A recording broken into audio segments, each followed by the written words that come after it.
Congratulations, you have made it to the end of the longest week of the year. Oh, it's on the horizon, isn't there? There are storms out there today and plenty of rain at Prestbury Park as well. It is coming, the Cheltenham Festival, next week. Well, we're going to celebrate that and everything that's great about our sport with two cards for you today. Sandown, it is Imperial Cup Day. Lots to talk about there. And of course, we got to Wolverhampton as well. Now, the all-weather fans out there, so a bit of something for everyone. Apart from all-weather finals day, this is one of the greatest cards for all-weather fans during the winter as well. We've got a Lincoln trial. Happy days. So welcome along. Myself, Dave Orton, delighted to be back with you. Everything Cheltenham, unashamedly so. Get it in. We will give you a shout out there. Great to have your interaction. Get your social media comments in. You can do that on YouTube. Don't forget to like and subscribe if you're doing that on our channel. Facebook Live as well. The guys will siphon through everything and those worthy will get a mention. And of course, if you are on Twitter, it's hashtag RP Live. Okay, fantastic stuff. 7 races coming your way. Who's on the panel today? I hear you cry. Charlie Poste is back in with us. Posty, great to have you. Yeah, delighted to be back here. Like you say, it's nearly time for action, isn't it, Cheltenham Festival? But a great card today as well. You're one of the lucky ones. You're going down there a couple of days, aren't you? Someone's employing you to broadcast down there. It's a miracle. Someone remain nameless is employing me to be there, and I can't wait. But it's going to be different. Yeah. In an empty Prestbury Park, it's going to be a bit strange. Green zones and everything with COVID and all that sort of stuff, isn't it? And yeah, but look, as in racing has been fantastic throughout this, giving people something to look forward to, and this is the biggest week of the year, isn't it? So white hot competition can only get the blood stirring, can't it? And we're looking forward to that. There's been some big news. Breaking today, no Energamine in the Arkle, wasn't that absolutely awful? Then Time Hill, of course, in the Stayers, and we had Lieutenant Rocco's out of the Ultima, really well fancied, so bad for the Nick Mitchell team. We're at that stage, aren't we? This is a later Cheltenham than normal as well, isn't it? It would have been last week, would have already been run last couple of years, so you wrap your horses up in cotton wool, I guess, Posty, don't you? And you just pray they get there. Without doubt. I mean, it just shows the fragility of it all, as in the if something goes wrong, even minor. I think Time Hill, you're reading a pulled muscle. In a normal situation, you've got 2 or 3 weeks and they're saying to be back for Aintree. But when the window of opportunity is so small, a setback now, and that's it. Yeah, absolutely. Sandown today. Lots of horses that you have broken in at home running today. Yeah, with chances. Yeah, we're fortunate. Yeah, I mean, sometimes always in the EBF final, Langadan, the Imperial Cup, and Tweedskirt, who I think is a really, really talented filly in the listed bumper. All right, we will get to that. Great to have Posty along with us. Who else we got? TC, 10-point Tom. Tom Collins is back doing a bit of trading for us today. Last time you were in TC, soaring glory. Nap of the season, in it goes. Happy days. Yeah, happy days. Hopefully more of that today. We've got another anti-post bet running today, Malaya in the Imperial Cup, which is now cut up massively, only 9 runners. Very much looking forward to that. So why was that, Tom? Why is it not just the ground? There's been some sort of traffic issue as well, isn't there? Yeah, there's been a crash on the M5, so David Pipe's runners, Leon Cavallo can't get there. A couple of non-runners being taken out, One True King, Highway 102 as well, so the race has a different complexion. Hopefully Harry Cobden, who's now aboard Malaya, will ride it to success for the second time in this race. You've had an unfortunate touch then, haven't you? He would have been on Diego de Charnel, who I think they are confident when he gets his ground again is ready to run a big race. Okay, that's the panel in the studio. Back for another Saturday, delighted to say. Barry Orr joins us. Good afternoon, gentlemen. How are we all? Absolutely buzzing, Barry. It's been a long old week, isn't it? I mean, if you're a punter out there or, a race fan, whatever you call yourselves, this is the longest week of the year, isn't it? You're watching midweek action and there's always some young horses or some old boys that are going to get over the line and, and have their day in the sun. It's a long old week, this 6 days. You've been busy as well. Yeah, there's been a lot going on. Obviously, plenty of Cheltenham previews to take part in, and the build-up yesterday, it really all kicked off, didn't it, with the likes of Time Hill coming out of Stayers Hurdle and then Energamine coming out of the Arkle. 2 big shocks there.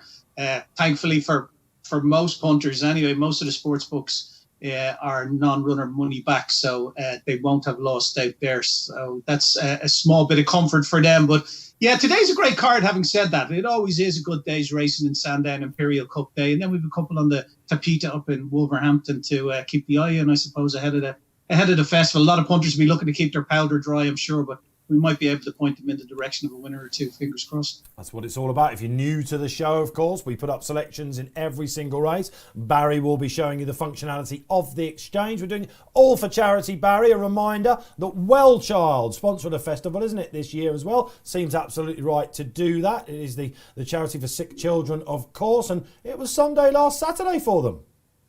Yeah, we had a little touch last Saturday thanks to Dragon Bones. That won the chunk of the 865 that we managed to bag for Wellchild last week. Hopefully we can add to that this week. And throughout the rest of the month, it's our nominated charity for this month. And like you say, Dave, I'm just here to show the functionality of the exchange, try to explain to people how it works and the different bets you can do and the different markets that are available to punters on that. So, yeah, that's my main function here, just to show the exchange. And if we can get a few quid for charity along the way, well, then happy days. We raised $1,250 for the Injured Jockeys Fund last month, and we're on the way to beating that so far. Touch wood. I want to jinx ourselves here, but we're on the way to beating that this month for Wellchild. I think that was a record Betfair starting price last Saturday, Barry. So hats off to you. So if you want to know what Barry's doing, you've got time to trade. You're going to learn about the exchange. A reminder, it's all about responsible gambling. Big week coming up. Are you one of those players out there that wraps themselves up in cotton wool, don't want to have a play at all before Tuesday? Or are you just going to try and now get on the train? It's Cheltenham time. Come on, let's get a few shekels in the bank. Talking of which, we've got a race coming up. It'll be the 150. It's a bit of a minefield, this. It is the EBF final. Each year, embryo chasers appear in the 150 at Sandown. It's usually about 7-1 the field. And look, lo and behold, you'll also notice some new graphics on the screen. Hey, what do you think about this? You now get the market in front of your very eyes. That'll be staying up all the time during the races as well. A real treat for you to that. The guys behind the scenes have been working very hard to get this up. We thought we'd rebrand just before Cheltenham week, so let's hope you enjoy this. It's going to be fun, that's for sure. You've got strike rates on the screen, a little rolling bar down. You're going to get our selections up as well. We're going to have lots of fun today. Let's have a crack. Why not? Enjoy ourselves. We're still in lockdown, aren't we? What a better place to be on your sofa watching the action this afternoon. Let's try and start finding some winners in this 150 then. Whoa, Barry, who's going to go off favourite? Tricky call this.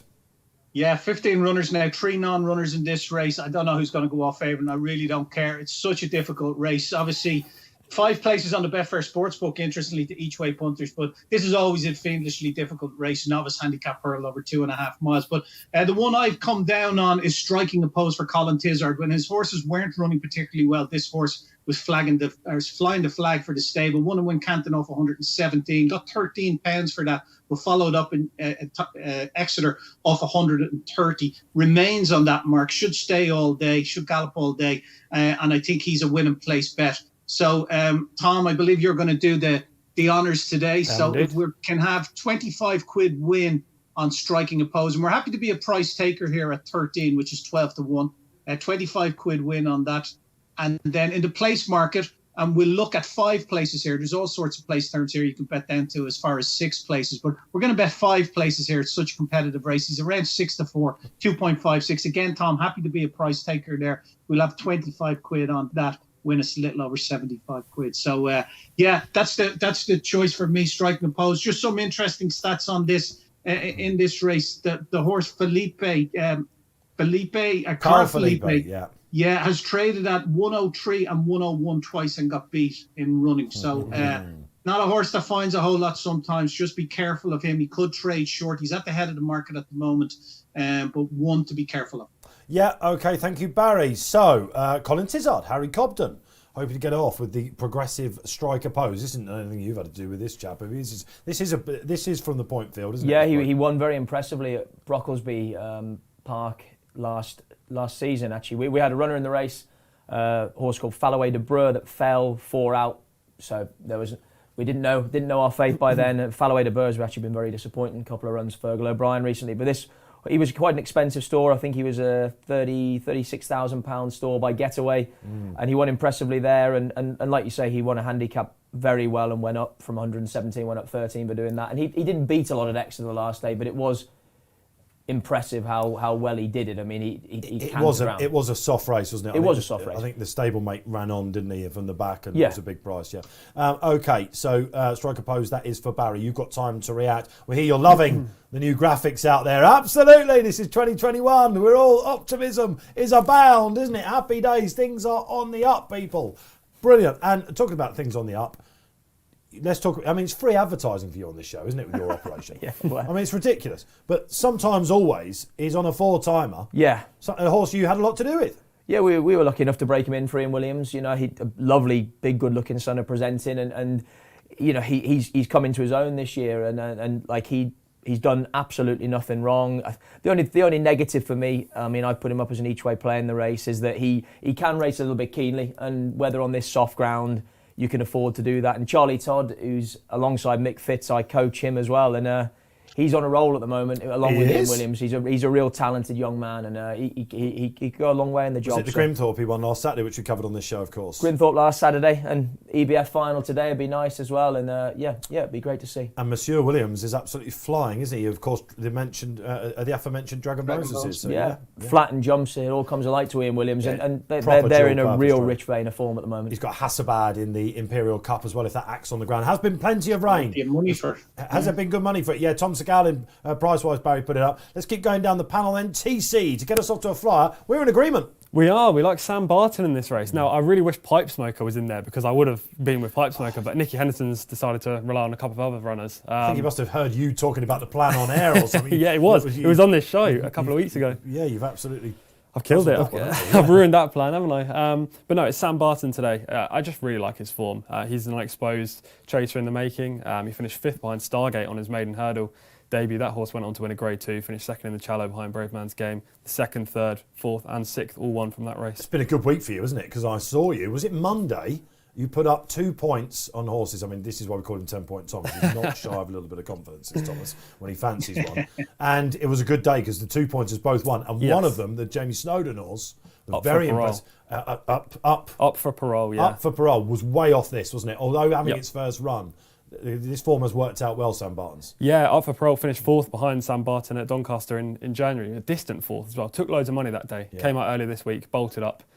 He looks like a nice horse, doesn't he? Chips Keswick, the chairman of Arsenal Football Ground. Yeah, they've got a nice one now. Shy of a few shekels. I can see Tom's not short of confidence. Seeing the jeans he's wearing today. If you could see underneath the desk, only Rob Lee, our producer, has got pipes skinnier than that. It's unbelievable. The lifts weren't working either in the office. You're unbelievable, Barry. I mean, I was the first one in today. 7 flights of stairs I had to get up. I was seeing stars and thinking to myself, Dave, you need to have a word with yourself, man. And then Will, the producer, comes in, little guy, young though, and he was nearly in tears. Rob's come up, and Jay, who's in with us today, unbelievable. See, TC comes up, not a bead of sweat on him. Oh, I mean, he's in. You got in the lift. You had a touch. We've had a service lift for you. I know you came down. Yeah, you came down and picked me up. Yeah, you came in the tradesman's entrance. Yeah. Have you got the Wi-Fi on as well, by the way? We've got Wi-Fi now. I mean, new graphics, Wi-Fi. It's all on the up. The reason why I'm mentioning the Wi-Fi is because I was looking at your face when you were been given the password, and he's been coming in half as long as you have. I know. And it's Matty Batch, isn't it? It's not quite Matty Batch like that, but I could see your face going, what have I got to do? He's got a password named after him now. Password. He got a direct line to Rob, the producer, who just ignores me now. It's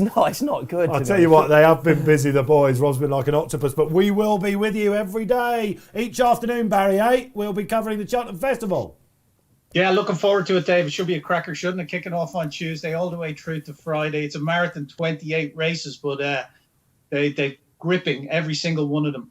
Yeah, it's the place to be here, let me tell you. You won't get any real reaction like it. Real-time analysis. We'll be calling the reporters on the track as well, getting the quotes. We'll be breaking all the news. Literally cannot wait. Let's get a social corner. Social corner, I love it. And the first one, congratulations, it's you, Mark Smith. Welcome along. I'm on Sam Barton each way too. Seems a lot of love for him. Yeah, absolutely. Spoke to Lemma Lavelle prior to him running at Doncaster, and this is next year's horse for her. But this is this sort of race posting, right? It is. I mean, like, you can go through these. These are all embryonic chasers, and it's why it's a minefield, because they're all relatively progressive novices. Mm-hmm. They've all got jumping fences as their ultimate aim, and this is sort of stepping stone in the way. Just going back to Carl Philippe, I know Barry said about how short he's traded in running, but Do you think the change in tactics last time made a big difference? Because he ended up making the run-in instead of being ridden patiently. Yeah, no, I completely agree, because before Paddy Brennan was really holding him up out the back, patient ride, and he was making a mistake at the last 2 flights of hurdles at Exeter both times, and that kind of cost him despite trading short in running. I definitely think that's a good angle, the way he was ridden aggressively last time. The only thing like this, he is a keen going horse as well. There's going to be stacks of pace in this race. There often is, again, because they're all staying horses, that they're going to be wanting to be up there. And it's whether making all is conceivable in a race of this nature if you have a keen going tendency anyway. Of course, you remember this meeting fell by the wayside due to waterlogging last year. It was run at Kempton, this race, and McFabulous took it out, of course, who's gone on to much bigger and better things.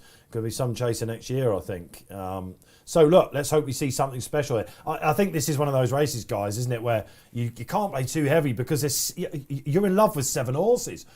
I mean, each horse I'm looking at here has got a real future over fences. So let's enjoy it. Last time we did Sandown Post, we had a bit of fun, didn't we? I was calling the races, and I called Dickie Johnson Ricky, which Matty Batch and Charlie Bowes and Barry found absolutely astonishingly funny. I couldn't find out where the railway fences was. You gave me any amount of stick for that. I have to say, it made me look into your record at Sandown. Yeah.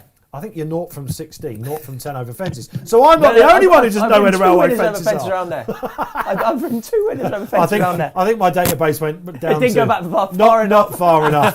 Not far enough. Charlie, if you follow him on social media. Barry. Yeah. Charlie, was that the day he said Sporting John should be what price it was? 7. He said, I'll put a 0 on the end of that. Here we go. On the end of that before he won. The outtakes at the end of the year for this show will be brilliant, and they'll all be centred around that day because you were not on good form. No, you're probably right. Regular viewers will know this. What's Jack Tudor on here, Barry? I'm not sure. Let's see what he's on. We all have a bit of banter. We all have a bit of fun. Can I just establish that I think Jack Tudor is a fine young jockey in his own places. So just let's get that very clear right from the get-go. The fickleness of the man, unbelievable. Before they jump off, just to confirm, there are no railway fences in this first race that we're covering today. So which I assume I am calling, by the way, guys, and they are bustling around for position down at the start. Look, celebration today. We're going to have loads of fun. Get involved. Keep your social media comments coming in. We will give a word to whoever we can. Mark Smith, you were the first social corner. There's a feather in your cap, my man. Let's hope you've got a feather in your cap after this race. It's going to be fast and furious. Loads of pace on, as Poste said. Why are the prices of Patroclus and Riggs so far apart? Patroclus. I think it's just the Henderson factor, you know, the fact that Pipe Smoker's not here probably would have been favourite for this race, and they've gone for Patroclus. I like Patroclus. I like him. But you could argue if Riggs had jumped the last bend, he might have beat him at Doncaster. I think that going this way round, is he a bit of a dog, Barry? Is that? Barry's got someone at the door. Barry's not sure about his attitude, is he? He's got a little button every time Archibald comes out. He's got fantastic scenes. That was great timing. A starring role for Barry's Pooch Pal at home. Okay, so look, we digress, but stamina is a prerequisite in this race, which makes me worry about Carl Philippe. Of course, Fergal O'Brien's had 4 runners this in the last 10 years, a win and 2 places. So look, this would have been the plan for a long time, I'm sure. Is this Harry Redknapp sorts Carl Philippe? Yes. Yeah, he's involved in it, yeah. I'm trying to think. With a few others, of them, I'm trying to think who Carl Philippe was. All right, TC, if you could Google that, mate. Oh, yeah, I'm on it. Not just trading, you've got to Google for us as well. So, yeah, I'm not sure who Carl Philippe was. I mean, he's usually got Harry in the name, hasn't he? Yeah, he has, yeah. You know, his horses. He had a nice horse at Lingfield that got touched off yesterday for Simon Dale, but that will be winning soon. Of course, he had second in the Tolworth as well, didn't he? Was that Shake 'em Up, Harry, that ran in the Shake 'em Up, yeah. Felipe Carl was a former écuyer. He was a leading figure in the art of classical riding. Okay, there we are. Fair enough. That was a curveball for you, which I have to say you batted away. I can't believe you. Every time I come on, you give me some French lingo that you want me to start. Of course, pronouncing. Yeah. We're not linguists on this show as regular viewers. Flags up here, boys. Patroclus was even harder for Poste to pronounce. I think that's probably Latin, isn't it? All right, so the Mick Preston, let's hope he's up there. That's nice and easy to say. A reminder, it is striking a pose for Barry. Sometimes, always, a horse that Charlie Poste did break in. Another Barry's dog doesn't like another one with a questionable attitude. But he can't question his attitude. He does know how to get the better of a finish. They are off and running in the first race was here then on RP Live pre-Saturday. Cheltenham Festival coming up, Imperial Cup Day, and as expected, there's a bit of a battle on for the lead. Dorking Lad for trainer Gary Moore, who took out the first race with an odds on. He's pulling for his head at the moment. Was supposed to win a void race at Plumpton, so he's got a string of 2-2-2s and a V next to his name, would you believe? Patroclus up there as well. The well-fancied Ocean Drifter. Oliver Sherwood has had 6 runners in this race for 4 places. He's running a bit Very keen, yeah. Let's look out the back. The fancy Carl Felipe. They are, that's what I'm going to call him, Felipe Carl. We should now, shouldn't we? He's gone back to reverted to these more patient tactics. Tile Tapper, third to Metier, and the aforementioned Shake 'em Up Harry in the Tolworth earlier here in the season. Looking for Sam Barton, TC. He's out the back. How's he going? Yeah, he's settled lovely. He's got into a great rhythm. He's just behind Carl Philippe on the inside. Ocean Drifter and Patroclus and Sometimes Always were the 3 keen horses early on. Sometimes Always now pull in third. But most of them have settled reasonably well. They're not going a breakneck gallop though, are they? They've just settled it down, Posty, haven't they? Let's bring in the ex-jockey amongst us then to tell us what sort of gallop they're going, where we want to be at this stage. Yeah, I think just a middling gallop, I mean, quite often it's no disadvantage to be sort of handily placed in races like this as long as they don't go too quick. And right now, I think they've steadied the fractions right down. And you can see the market developing in front of your eyes, but let's go and get a sense of it for Barry Orr.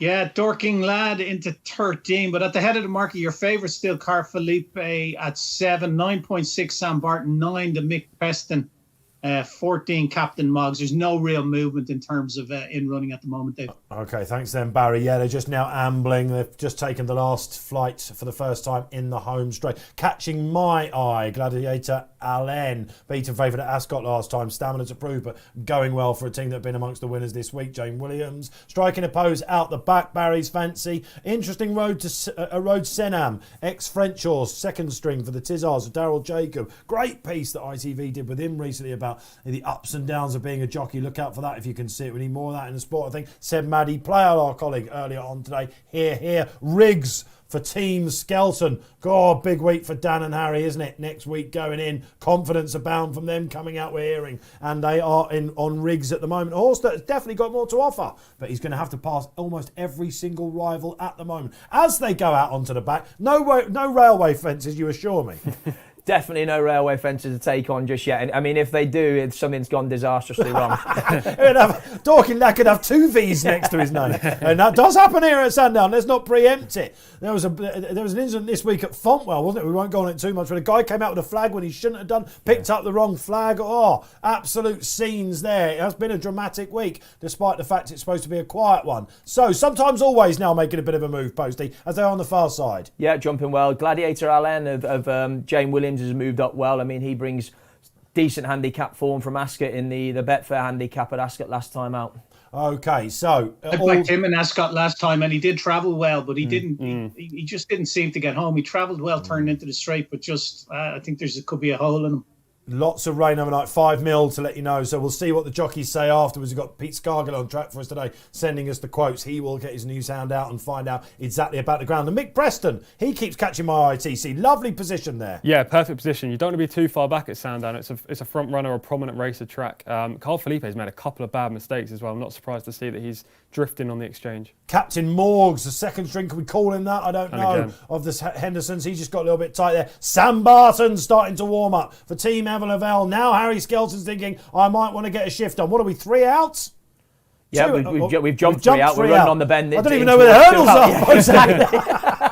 But the reason why I'm saying it can't be, must be 3 out, is because they're all so concertina. Yeah, I think this is showing that there's not been a very strong pace on here. Plenty still with chances.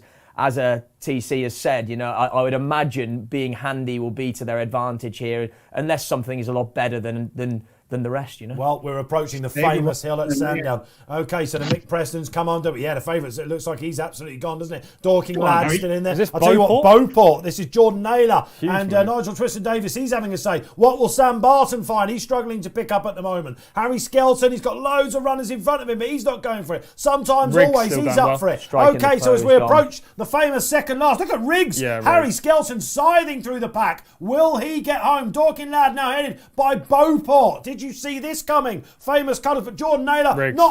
Goodness gracious me, it's got Riggs all over it, isn't it? He must have gone short in running. What's the market saying? You can see it on the screen winners in there. front, lads. They're walking here, Posty. Beauport. I think he's going to win this now. Or 2.28. Yeah. Yeah. That's Big job. looks like quite a big prize. He's absolutely walked through the last couple. Sweeping move around the final bend. I tell you what, lads, it is going to be tough work there on the hurdles course. Imperial Cup coming up in around about half an hour's time. Will Natural History get through it like Beauport, who's taken out the first, the 150, and he's a big, lovely individual, this chap, isn't he? Absolutely hammered them. Riggs, really good run, brings handicap form to the table from Doncaster, a couple of other decent races, gives it some substance. I saw Gladiator, Elaine was around about there, hasn't quite got home. Woo, that was slow motion stuff, wasn't it? When they finally went for it, TC, off the bend. Yeah, I think I saw on Twitter that a real good ground judge said that the chase track was riding on the good side of the soft side of good, but the hurdles track was riding on the soft side of heavy yesterday, and it really looks a test there today. Well, they are vastly different tracks from a going point of view, like soft side of heavy, especially when they finish soft. up the middle there. As in over hurdles, it can be very, very different ground to the chase track. Yeah, chase track's slightly quicker, isn't it? I was speaking to Gary Moore yesterday. He said it's always softer from the pond fence up to the second last. Would that seem about right? That would be about right. But like I say, because they finish up the middle here on the flat track at Sandown over hurdles, like the ground is always an awful lot softer than what you get over fences. Sam Barton's actually run well. Was he fourth? Yeah. Okay, happy days if you played the place there with TC in the mine selection. Dorking Lad just ran really well, wasn't it? Better ground for him, I think. Gladiator LN, look, a really good horse. Sheldon was there or thereabouts, wasn't he? Let us know how he got in that first race. Are you off to a flyer?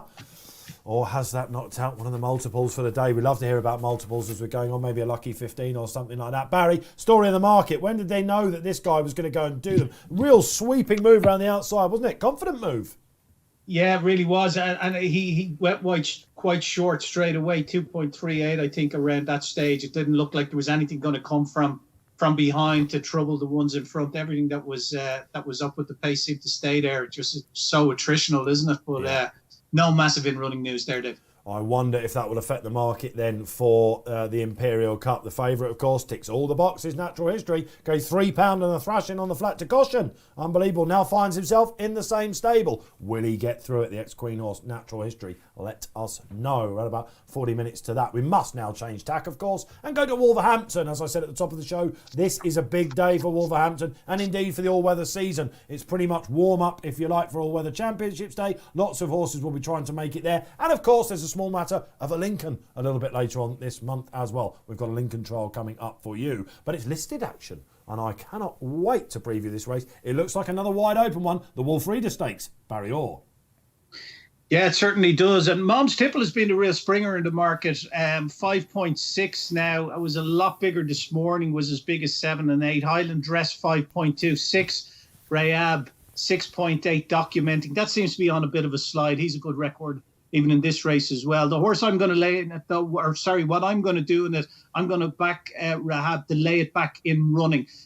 Travels well, doesn't always make the best of his way home. In his last 3 of his 4 in running, he's traded at 3.75.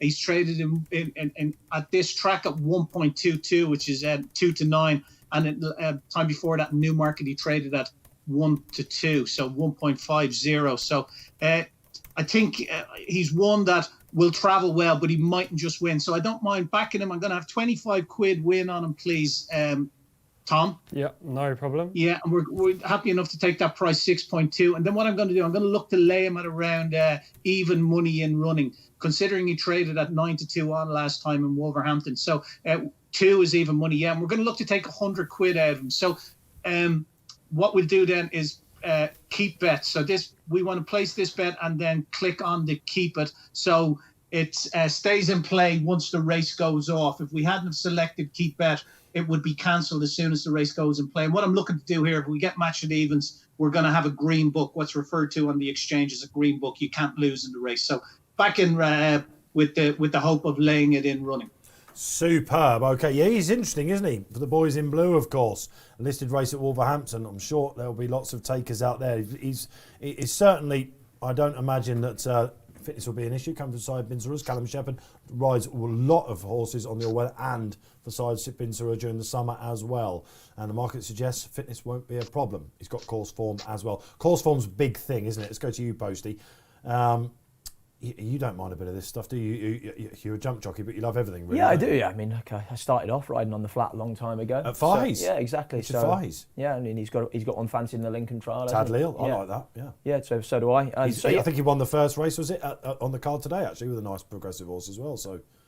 Very good. Yeah, exactly. I very much enjoy my flat racing as well, and the all-weather racing is it's going from strength to strength, isn't it? Oh, absolutely. Yeah, I love it. And for me, TC loves it as well. Barry does well. Let's hope you love it out there, because we're gonna shout these home for you. And I suppose no worries about any.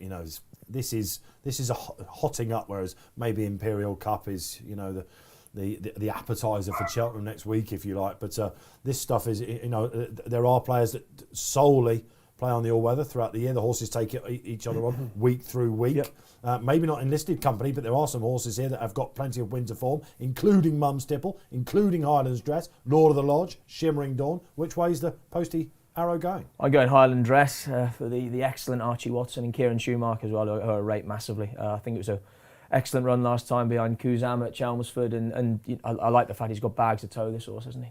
Yeah, that would be my slight worry about him, I think. Possibly, yeah. Is that I think whatever leads this will either be going too fast or it depends if they get a freebie. It was my worry about this. I liked Highland Dress, actually, but I was worried about some other pace angles who TCU might tell us along the way. Where are you going?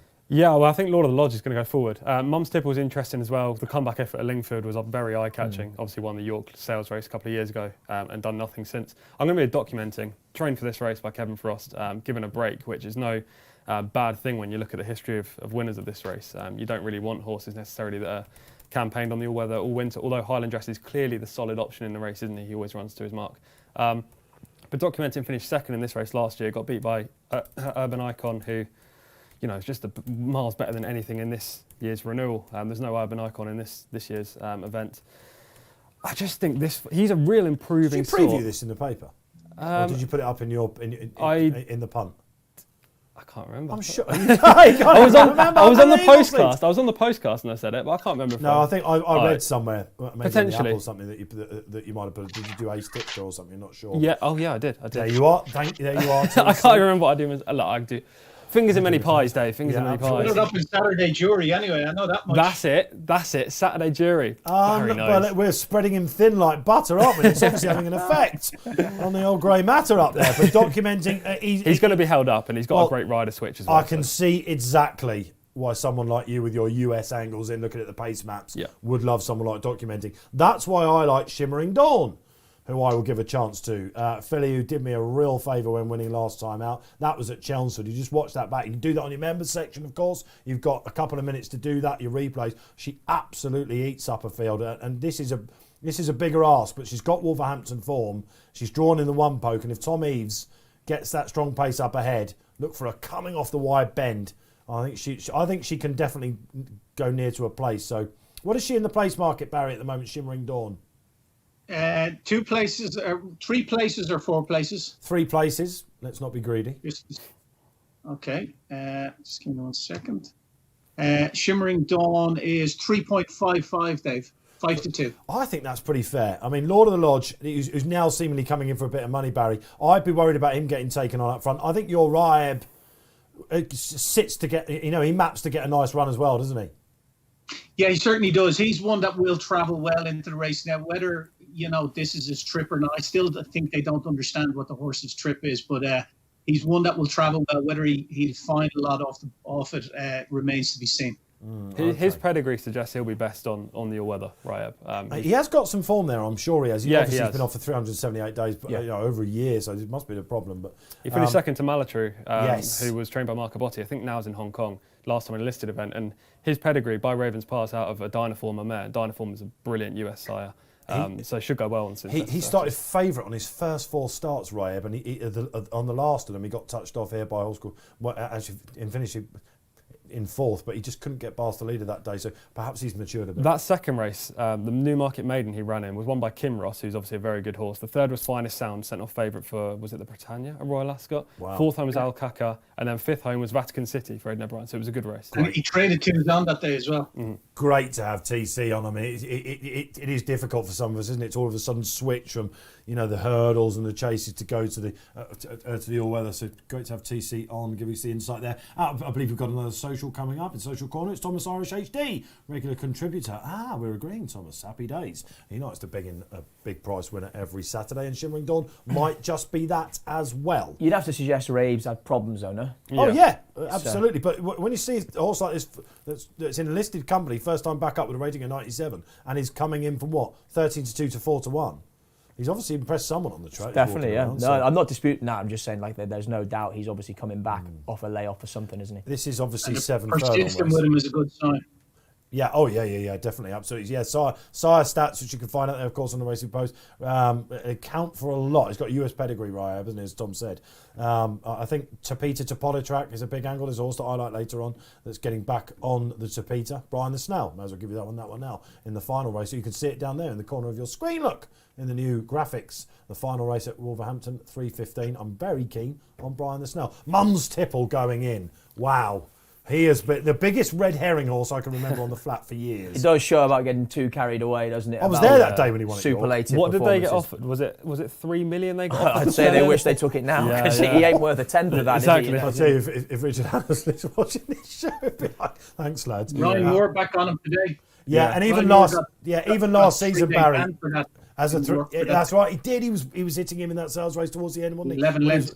11 lengths clear to form, didn't work out. But clock watchers were all over him that day. It just doesn't always work out this way. Even last year as a 3-year-old, they came for him a couple of times and he didn't produce. In fact, did he start back in the Guineas? Yeah, he did finish last. He did start back in the Guineas. One more social.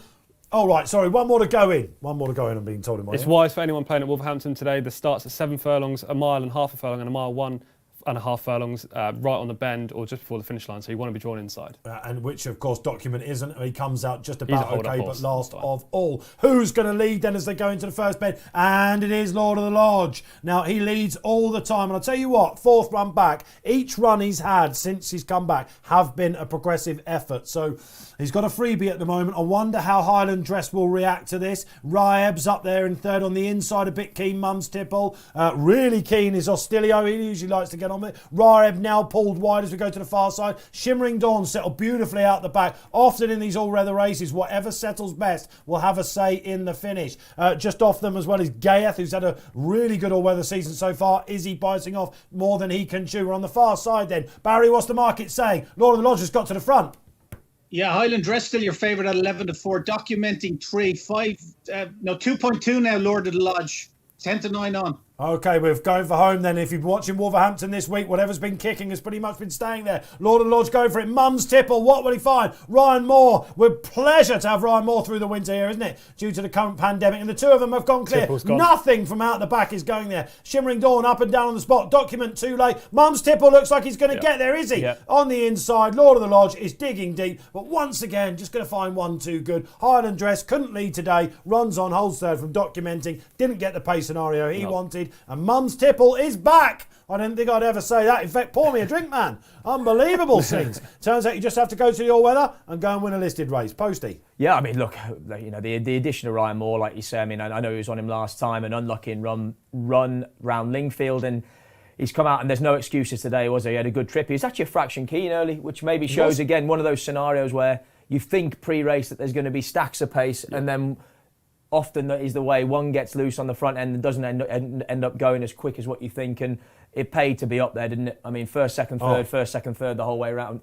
Yeah, absolutely. Exactly, a Shimmering Dawn beaten from halfway, I think, because you just knew they weren't going to come back there. Raeb, just a little bit rusty. Kept being caught wide, no man's land, TC, isn't it? Around Wolverhampton, especially that turning track. Yeah, if you look away from the front three, who, as Posty said, were in the box seats throughout. Documenting's done the best of the horses from the rear. Gaith was in eye-catching. Raeb was just far too keen, out, no cover. Excuses for all of those. But Mum's Tipple, great to see him back in winning form. You know, he's a horse that promised a lot, hasn't really fulfilled his potential, but he's won the only listed event on the all-weather this year for open company. So and I'm pretty sure that qualifies him now for all-weather championships day, should they want to go there. So we've got Jack Haynes on track today. I'm sure I'll get a quote from Jack once he's contacted the Hannons about that. It is a pleasure to see Ryan Moore, you know, here. He's usually jet-setting all over the place. Hong Kong, like Japan. He's often around Christmas time, isn't he?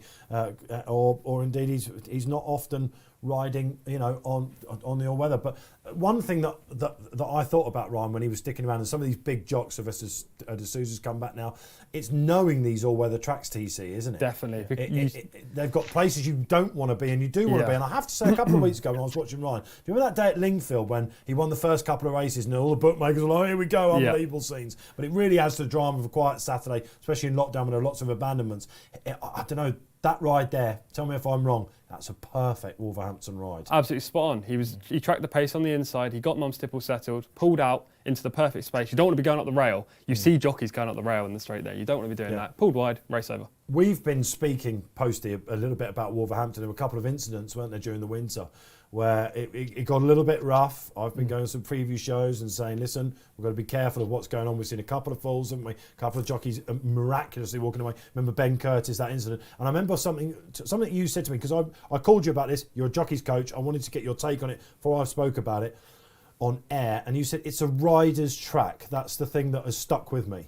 I think Lingfield and Wolverhampton especially are real jockeys' tracks. Experience is key, I think, around there. Like, you do race very tight. They're very sharp turning tracks, and track craft and experience are a massive advantage around those two, especially. I mean, Newcastle and Kenton, you get a bit more sympathy as a younger, inexperienced rider because there's a bit more space and a bit more time. But Wolverhampton, Lingfield, it's very quick, very sharp. Getting out the gate and getting a good position is vital. And 3 furlongs out is when it can get a bit rough. People going because they know they've got to make that move, haven't they? Yeah, I remember, again, as a kid, riding at Lingfield once on for Fahy and giving one an average ride and being told, it's a jockey's track, this. Right, a jockey's track. Yeah. So there you go, there's a little bit of info there. Great insight from Poste. So we'll be 2:40, we'll be going to Wolverhampton next for the Lincoln Trial. And yep, you guessed it, Team Hannon have got a well-fancied runner in that. They'll be going for a quick double on Man of the Night. Who are you with in the Lincoln Trial? Let us know, we'll give it a shout. But we must go back to Sandown. Small matter of the Imperial Cup. Bonus hunters coming, okay? So basically over the years, Martin Pipe used to rock up.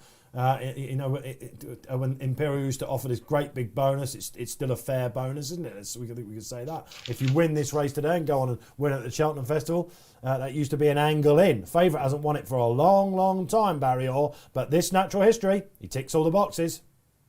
Yeah, and he's short enough now, Dave. He's 3.6. Obviously, we've had, 6 non-runners in this race, so there was meant to be 15 go to post. There's only 9 running now.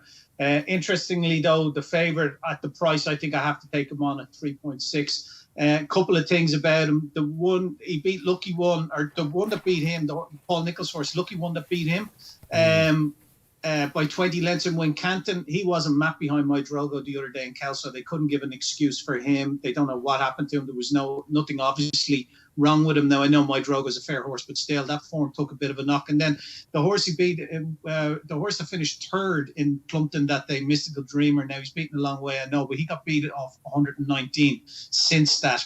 He's up to 132. There's a couple of horses in it I think have a big chance, most notably Langer Dan, who I backed last day in Market Raising. Now, that was off the back of a 111-day break and a wind operation. So you'd have to think with Dan Skelton, he's a bit of a plot trainer, and this was probably the race they had in mind all along for him. And has a band, give that an honourable mention, plenty of money.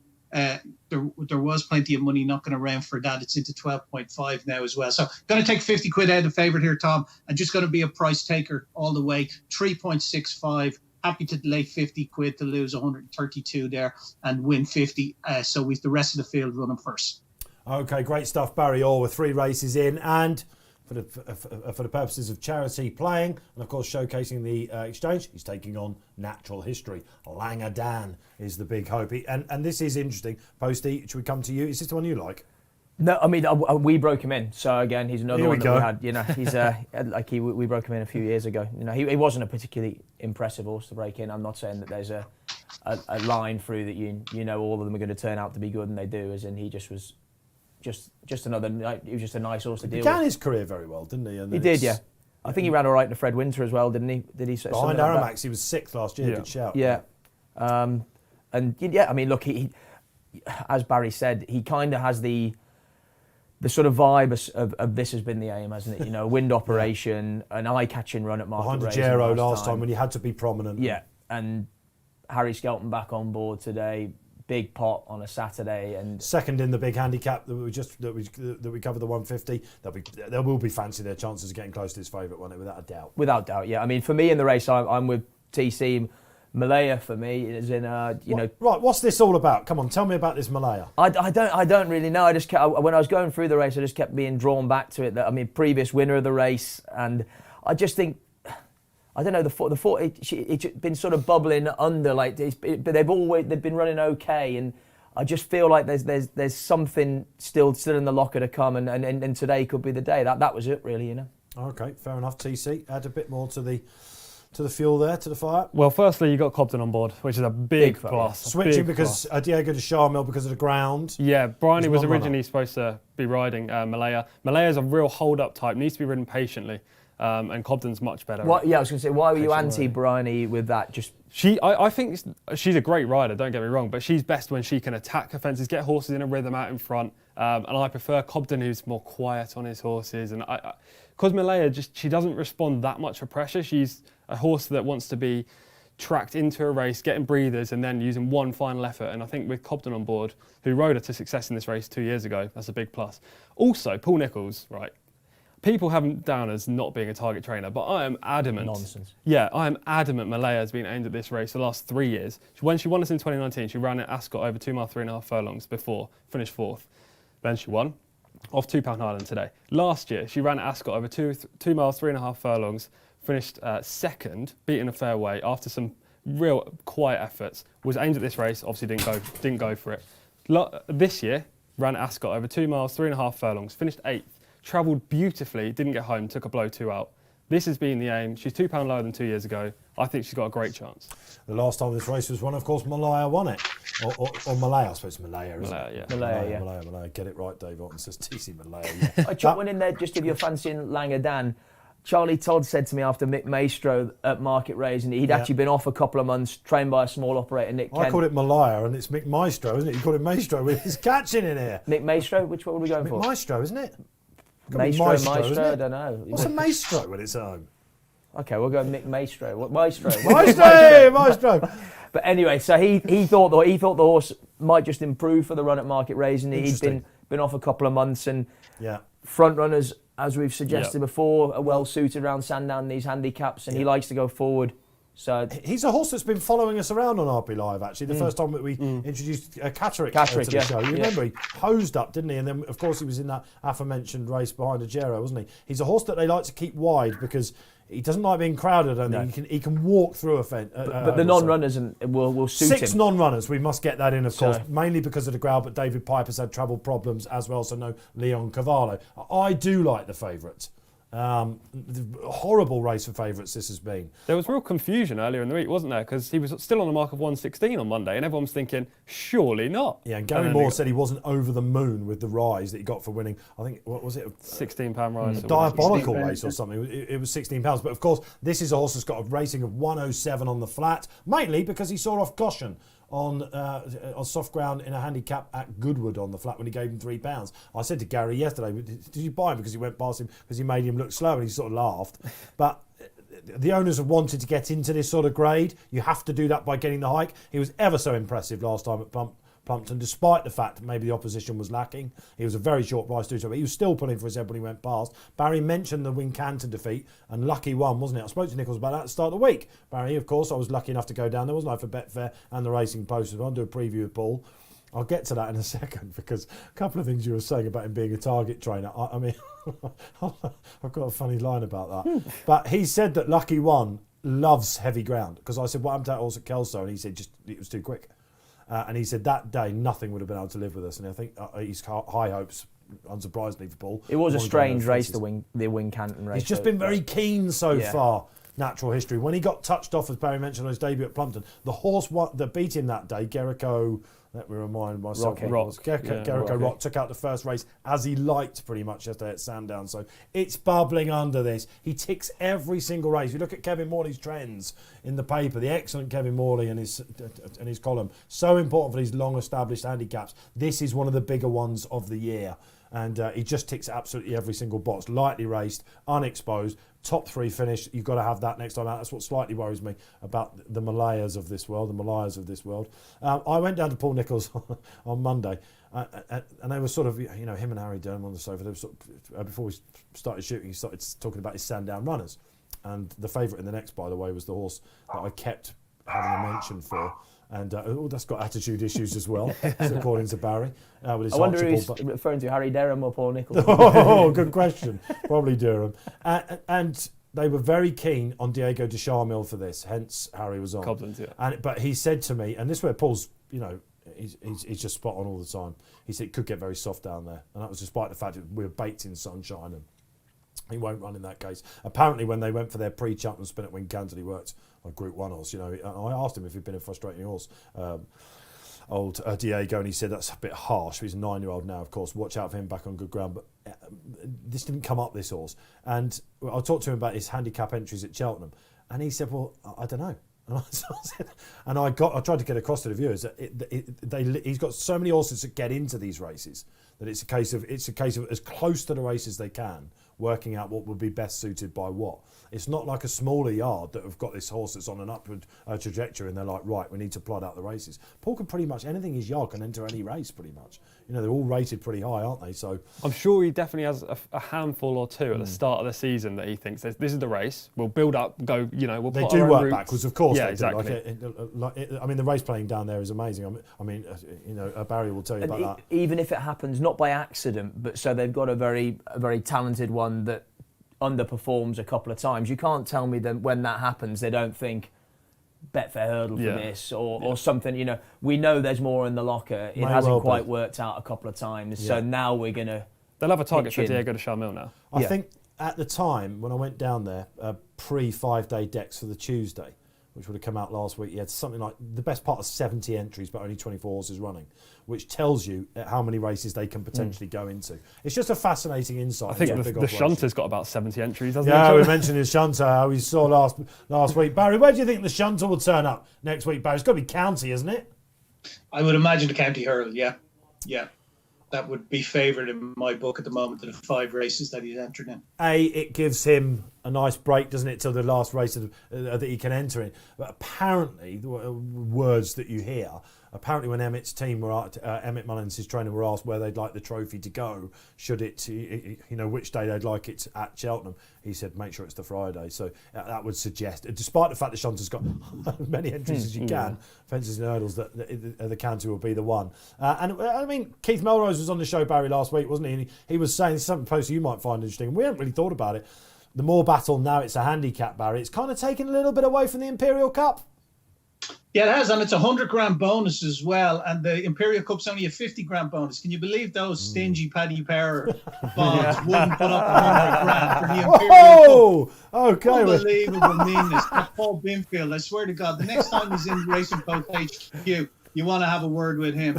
But yeah, the Moor Battle, like reverting to a handicap, they were well rewarded last week with the number of runners they had, because the Moor Battle, when it was a conditions race, was getting four tops, I think, over the last 5 years, 3 or 4 runners max. So, it's been a massive success, and it's a 100-grand bonus. It's prompted the likes of Emmett Mullins to get involved. Yeah, exactly. Binners, if you were watching, you'd have had Night Edition and the Shunter in this race. You doubled your bonus. There we go. So, listen, we're getting ready to go around. I like the favourite. I don't really like the price, but I like the fact that the price has probably held up a little bit because of the non-runners. It makes his case a bit easier. Tactics are interesting in this race. Couple of front runners out, TC, aren't they? One True King definitely would have tried to get on with it. Who else would have been up there as well? Natural History will go from the front. The favourite will go from the front. He could just be a horse, Barry, if he gets a lead.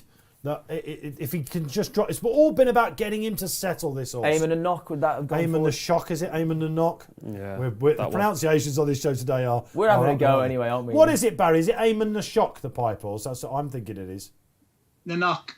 Aim and the Knock. Thank you. We all got it wrong. Oh, I was closer than you. Come on, my man. That was absolutely... Who was the last one to do the double? Gaspara? Your Welsh pronunciation, by the way. We've got time to do this. Do you remember when Llandinarbo Lad. Yeah. What did you call it? This is a Tom Simmons horse that won a listed race. Llandinarbo Lad. Llandinarbo Lad. And he was ever so proud of himself. Remember, he's won a Welsh National. Yeah. He was ever so proud of himself. I spoke to Tom Simmons about this horse, and we had a bit of a crack prior to doing a feature show with him. And I said, Charlie Poste in it. And he goes, Llandinarbo Lad. He started to get all Welsh on us. And he said, no, it's Llandinarbo. That's where I'm from. He wouldn't have a clue.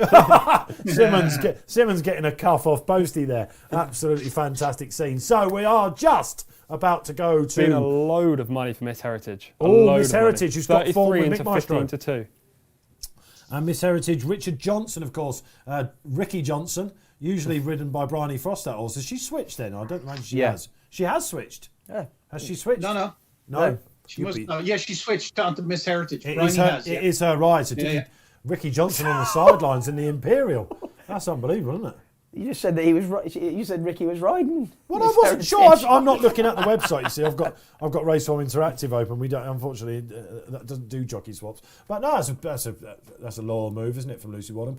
Good luck wherever you're playing. It looks like Natural History is going to be bang up there in the 225, the 221 Imperial Cup, and they are off and running. You can see the market in front of you on the screen as it develops. Happy days, isn't it? These new graphics, we know you're loving it. Let's hope you're loving it when Natural History does make every single yard. And one thing that Gary Moore said to me yesterday, the trainer, when I asked him about tactics, if no one else wants to go on, I wouldn't be mad about leading around Sandown, but we will let him crack on. Could he be just sensationally well handicapped, this horse, as he opens up a lead over Miss Heritage? I mean, if you take that flat form literally, Posty, giving £3 and a beating, 4 lengths to Goshen, who'd had a run, what does that make for Natural History potentially? Well, there's no doubt about it. I mean, he brings an enormous amount of potential to the table.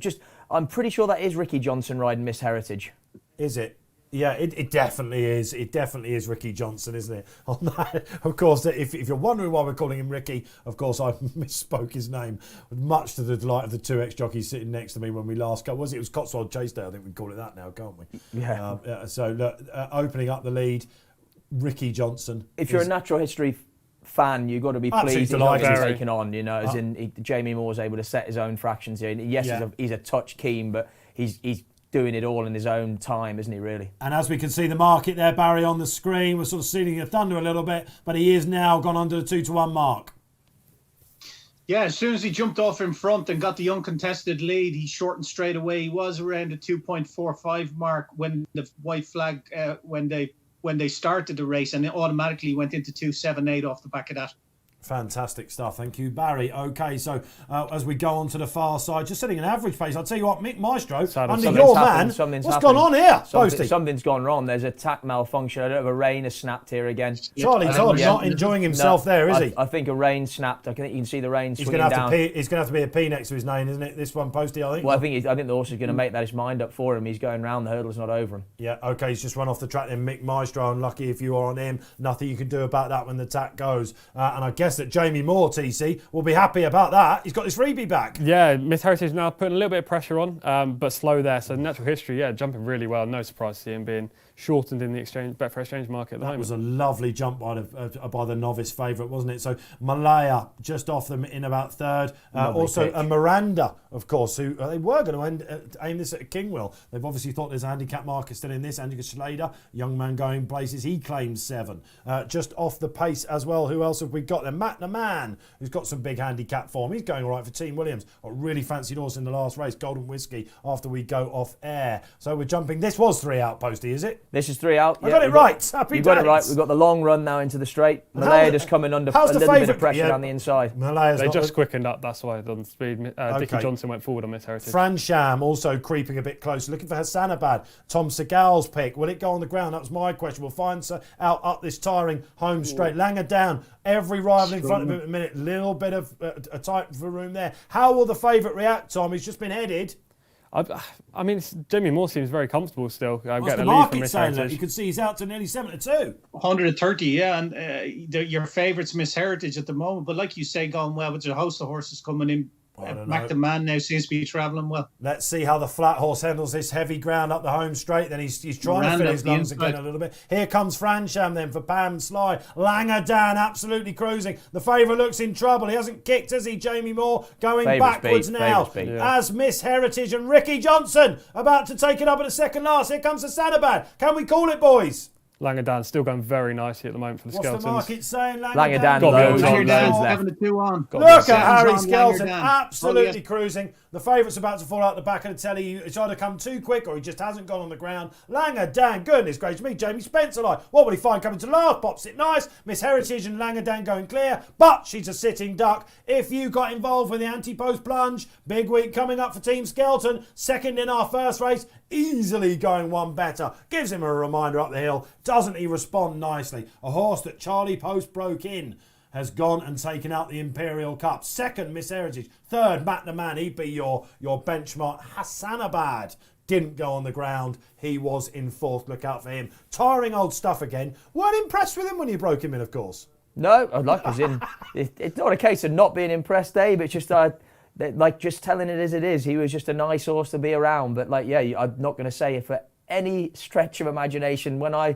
first sat on him that I thought he'd win an Imperial Cup in a few years' time. Isn't that lovely though? Yeah, it's great. But why is that? Physically, he's not so much. Well, he just wasn't an over big imposing horse. You know, he was just a nice handy sort of model. And what you're seeing is he's got a great mindset, and he always did have that. He was a real professional in everything he did, and I think you can see that with the way he goes about his racing. And look, again, I just think this once again hammers home the growing force that is Dan Skelton, you know, as in like they changed tack and they've gone for quality this year, and it's been a resounding success, hasn't it? Grade ones, big handicaps, lovely young horses coming through. You saw My Drago last weekend. Oh, of course. It's a yard. How long is it going to be before he's champion trainer? Not long at all. He's got such good stock. Again, mentioning Paul Nicholls again, and said to him, 12-time champion trainer, probably if ever, you know, as long as we get to the end of the season. And he said Dan might have something to say about that, if not this year, the future years, absolutely. And we won't say exactly what you said to us before we came in, but they are confident having walked the track, aren't they? And this will really make them confident for next week. I mean, like I say, when we had him on the podcast that I do the other day, I mean, he's one of these people that sucks you into thinking, I didn't fancy it before, but it just can't get beat now, as in that they are unbelievably confident. And the pair of them together, Harry and Dan, they make you believe if you didn't believe before, because whatever they decide to do, and they've got the most unbelievable confidence and mindset in everything they do. And once they commit to something, that's it. You know, we're going there all in. All in then. And Langadan, fair play, Barry. You pretty much called this right. You laid Natural History. You weren't keen on him. And indeed, Langadan was a horse that you flagged up as well. You got it just about right. When did the market know that Natural History was in trouble? When he got headed, or was it coming to the second last? No, just turning out of the back straight that time. He drifted out to 4-1 and 9-2. But the runner-up, Miss Heritage, traded a low of 206 for £676. And we won for the 50 quid for the charity. And yeah, Langadan, I backed it a day too early. A day too early and $1 late. That's the story of my life. Dave, market raising, I fell for it. But obviously today was the day. 8-1 from 33-1 for the Martin Pipe. Ah, now that's and interesting. 50 grand bonus. Yeah, he's not in the county, is he, of course, because they've got Third Time Lucky, who you were impressed with when you broke in. Yeah, well, he was on the other side of the business that we produced to run in the point-to-point before we sold him. So, like, you know, there's various things that we do, and that was that side of it. And again, my feeling is 144 is high enough, Dave, if I'm being completely honest. The third time lucky in the county hurdle. If you listen to Dan the other day, it wouldn't matter if he was off 175. Like, he's going to win anyway. So. Which was music to my ears, and I hope he's right and I'm wrong. So some more advertising for Poste. Let's bring in TC. £5 penalty then they get, don't they, when they win these pre-races? Yeah, exactly. Because the weight's already set at Cheltenham. Will he get in off that TC? Yeah, I think so. In the Martin Pipe, it's actually quite a shrewd move. You struggle a little bit in the county, probably, wouldn't you? 135 used to be the magic rating. You know, Not but anymore. it's obviously got a classier affair. Did he get in last year off 135? There you go. Got in last year. Tell you what will be interesting, because they don't have a condition in the yard now. I wonder who rides, because William Marshall's left there. William Marshall left. He's gone. He's at John Joe Neal's now. We must remember, of course, conditionals can still ride. It's just the amateurs that sitting on the sidelines. Lorcan Williams has come in for a few rides a bit lately. He's impressed recently, hasn't he? But whether he'll be wanted by Paul Nicholls, I don't know. Well, let's find out from Pete Scargill as soon as we can on track. He's already sent me a quote about Beaufort. I'll try and get a word from Pete if I can. Whether we've got time to call him, I'm not sure. But we'll see whether that is the plan for Langadan. Didn't have the hardest race, did he? Have we just seen a spring up in the Martin Pipe conditionals race? The final race of the week, isn't it? The Martin Pipe. It is. Oh, I'm already getting FOMO, fear of missing out. Are you one of these, before we go on to the next race, the Lincoln Trial coming up for you, 240 at Wolverhampton, are you one of these? After the first day at Cheltenham, I'm like, it's nearly over. You know what I mean? I'm like, we've got 3 days to go. I think the start of Thursday, I'm thinking it's nearly over. The first 2 days, I'm like, come on, it's a Cheltenham. And then, then I start thinking it's the Guineas coming around on the Thursday morning. And you're looking at like the Wednesday, with a couple of winners, a couple of, maybe a couple of eyes have gone well for you, like back in David Riding Posting, and you're thinking, I've still got another 3 days left. When is the turning point when you start to get worried about the Martin Pipe conditionals having finished? Of course, we'll be back on the Saturday after that, dissecting all of the Cheltenham Festival and giving you the Midlands National as well. Cannot wait. Happy days, massive week coming up. Still plenty coming your way, including the small matter of this Lincoln Trial, then the handicap at Wolverhampton. There is the market on the screen. Let's go to Barry Orr for his trade. Yeah, so it's 5.6 Tadil on a session, 5.7, 6.6 man of the night. The horse I like in it is man of the night. And what I'm going to do, just like the previous race, I'm going to back it to lay it back in running, and I'm going to be a price taker and a price maker in running. He's traded at an in-running low of 3.85, which is 11 to 4, 212, which is a little over 11 to 10, and 286 in 3 out of his last 5 starts. So he's a keen front runner. He should get an uncontested lead here, and I think he'll trade shorter in running. I mightn't be as greedy as the last time. So, Tom, I'll ask you to, we'll back it at 6.6. Happy to have 50 quid on it at that price. And then we'll put in the lay it at around 2 to 1, which is 3.0. Yep.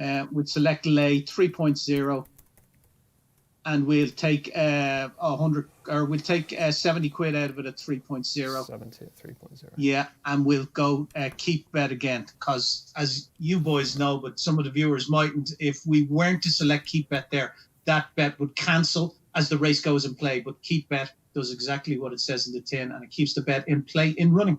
Thank you very much, Barry. Oh, absolutely. We learn something new every day. If you weren't sure, you just got to. Isn't it lovely to have these graphics on the screen? That's the first time I was really looking at that. And of course, you could see the real market as it happens. I said this when I first started doing this show. One of the real advantages of watching RP Live, all the bookmakers are using this. When they were on course, this is where all the trading is going on. This is the real market, isn't it? You often see a fixed price and you look see what the real market says about its chance. And lovely, we've got it all up on the screen there. And indeed, this is wide open. So Barry going for a quick double then, man of the night. Do you know he's by Night of Thunder, who TC that's bringing you in on this. He's a side at probably his going place. It might seem a bit strange. He's quite established. 28% strike rate at Wolverhampton. Yeah, he's a really, really good sire. Him and Kingman are the two up-and-coming sires that super sires producing brilliant progeny. That Guineas. Yeah, exactly. Oh, what a Guineas that was. What a shot. I just visioned it coming, Night of Thunder going across the track. Oh. Sad memories for me. I was all over Kingman that day. And I was as well. I was right.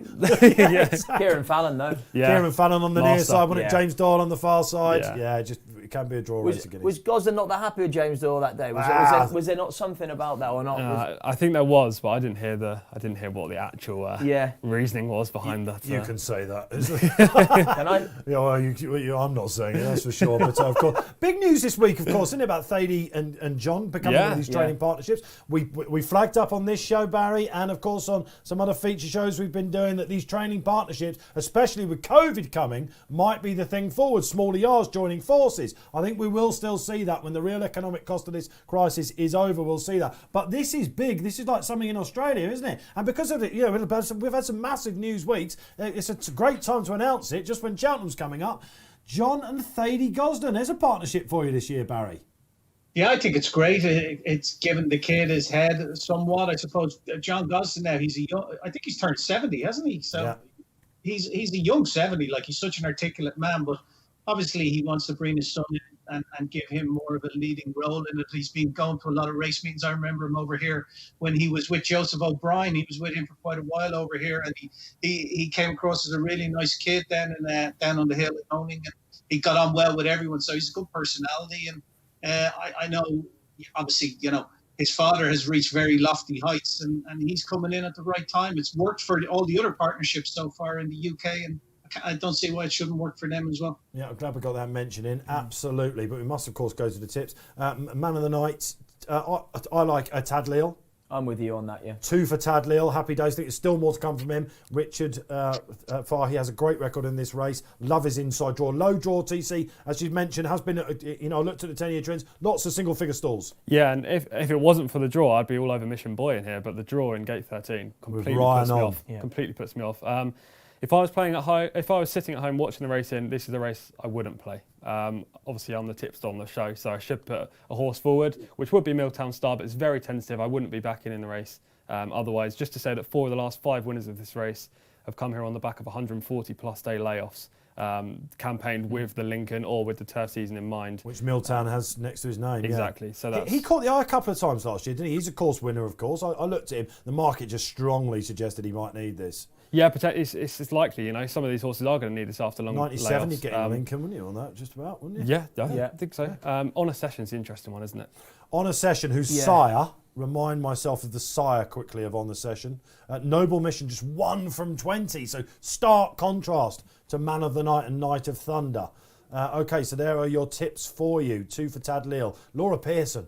You must be impressed with her, Posty. Very. Yeah, I mean, she seems to be a young rider really on the up, doesn't she? Yeah. Weird change of tack, though, for Laura Pearson, because she said in February, I believe it was, yeah. and then 2 weeks later she came out and was riding with Tom Clover, isn't she? And Tom's had a couple of fancied runners that brought her out. I think what it was, she was blanket riding, wasn't she? And they want to keep that. I think it's picking and choosing a little bit before the start of the turf. They might go for that conditional jockey title as well. Okay, good luck with everyone in the Lincoln trial. Got winner of the race 2 years ago, Zwayan as well, for Callum Hutchinson. Yeah, Wayne Hutchinson's son. That's it. He's 0 from 19 I saw around Wolverhampton. Could this be his big day? Zwayan comes out a little bit slow. Also, the Gill brothers missed it for Stuart Williams, a team that remains in hot form. And we have a battle for the lead. Those drawn high trying to get across. Ryan Moore on Mission Boy, and also Kieran Schumacher on Pinata going first and second from their wide gates. That's really lit him up, Mission Boy, and you can see there on the screen exactly how Betfair has reacted to that. They don't like it at all. But Pinata, the 7-year-old winning machine he used to be, one of 2 indeed for Stuart Williams. Kieran Schumacher on, out from 11, lovely position. Mission Boy, another wide stall, he's right up there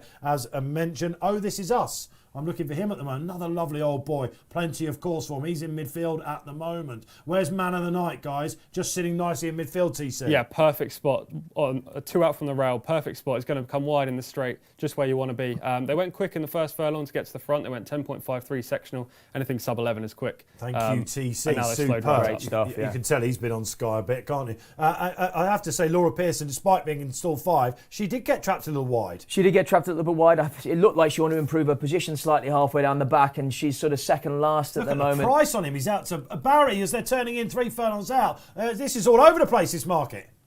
Now, Born to Be Alive has been favoured for quite some time, Dave, at 5-2. 5 point on a Session now is the 2-1 chance. It's just gone favoured ahead of Born to Be Alive. It looks like they're set to fight it out according to the market. And in we go, turning in then, Born to Be Alive. Beautiful run so far. It was just touched off Clifford Lee, wasn't he? And Carl Burke in there. He's going on. Here comes Milltown Star, TC. This picks it up, doesn't it, on the inside of it? With David Probert. You don't want to be on the inside. On a Session. The ex-Irish horse, he's coming as well. Born to Be Alive. He's got the run of the race. Gill Brothers absolutely flew from nowhere. Massive eye catcher. He'll be one for next time. But do they go for the Lincoln with this? Born to Be Alive, already rated 102. The weights are out, TC. That was a perfect sit, wasn't he? Won't get that in a Lincoln. No, he got a dream run, didn't he? I think if you want to go to Lincoln, the second on a Session is interesting. First run off a long layoff, and also the Gill brothers, although it could be an all-weather specialist, that horse. He was drawn in gate 12, held up early. He completely lost the plot to me, and he's come back in no uncertain terms. Yeah, definitely. The Gill brothers. Yeah. Stuart Williams, He's a fantastic trainer. A big gambled horse that pulled it off on the card last night. I was watching. Look, quite a few eye catchers, actually. Milltown Star definitely caught my eye. The 6 horse as well I'm looking for. That was running on really strongly. Scottish Summit. Interesting for Jeff Harker. He probably would need that. Look out for him in a Lincoln. This race has thrown up beaten horses going on to win the Lincoln in the past. On a Session, one of the first horses you talked to me when he came into the office, said, been a couple of right gambles, the ex-Irish chap here. And you can see why they came for that, Posty. Without doubt. I mean, it was, look, whether today was the day, and therefore they might be disappointed, but if not, it was a lovely first run. I mean, we hadn't seen him since August.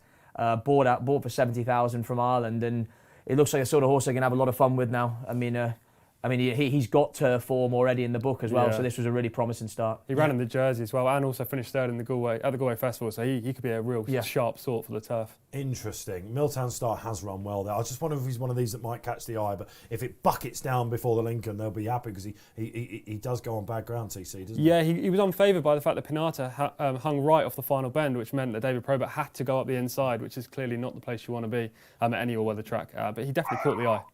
Big Shannon form as well at the moment. Yeah, questionable, isn't it? Yeah. Oh, that's interesting. Yeah, you think so? A little bit, yeah.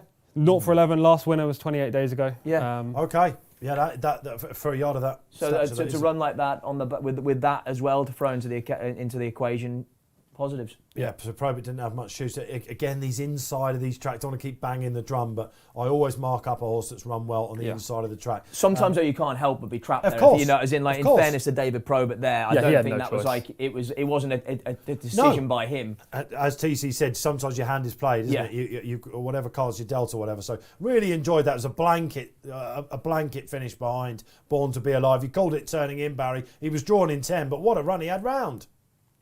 Yeah, he really had. The runner-up hit a low of 1.12, which is 1-8, and the winner gets a quote of 16 from 33 for the Lincoln. 16 is 33 for Lincoln. No, TC? No, not for me. No, not for a bit me. too high, and there will be a couple of... I think we can say there are a few plots in that. Oh, yeah, just a few. Do you remember when Dave won it a couple of years ago, the Lincoln? I was on that day. I must admit, I've been on a day pretty much all the way. I was on him on the Champions Day as well. He's due to run in a couple of... He's due to run, I think, Easter weekend here, down under. Yeah, I see Tom Marquand had a Group 3 winner today. Beautiful, great seamless. ride as well. Did you see the ride? Yeah, Toffee, I can't remember what it was called, but he basically completely for Chris Waller, outrode beautiful ride. Yeah, Toffee Crisp, you wanted to say, didn't you? The last two winners of the Lincoln were Dave and Auxerre, both very well handicapped horses coming up first time for the season. Yeah. It's a race where you can get a good one. So do you have any Lincoln fancies? Hey, Cheltenham coming up, but we will adhere to that. He was disappointing, Tad Lille, wasn't he? To me, he blew the start completely. Was that what it was? Yeah, well, I don't think it was by design anyway. And then it looked like Laura Pearson wasn't really happy with the position, sort of wanted to come wide and try and improve it. That wasn't on and had to sit and suffer. And I think you couldn't win from that far back. No. Okay, that was the penultimate race of the day. We're whittling through this. Time flies when you're having fun here on Racing Post Live from Wolverhampton, Dunstall Park. One more to come from there. My biggest fancy of the day, Brian the Snail, runs in the 3:15. But we've got a bit of time to chat as well, haven't we? Before the listed bumper. So not often we do bumpers here on this show. We're usually off air by that point, Posty, aren't we? But there's a couple of really well fancied horses in this. And perhaps give us a word. There's a theme developing here.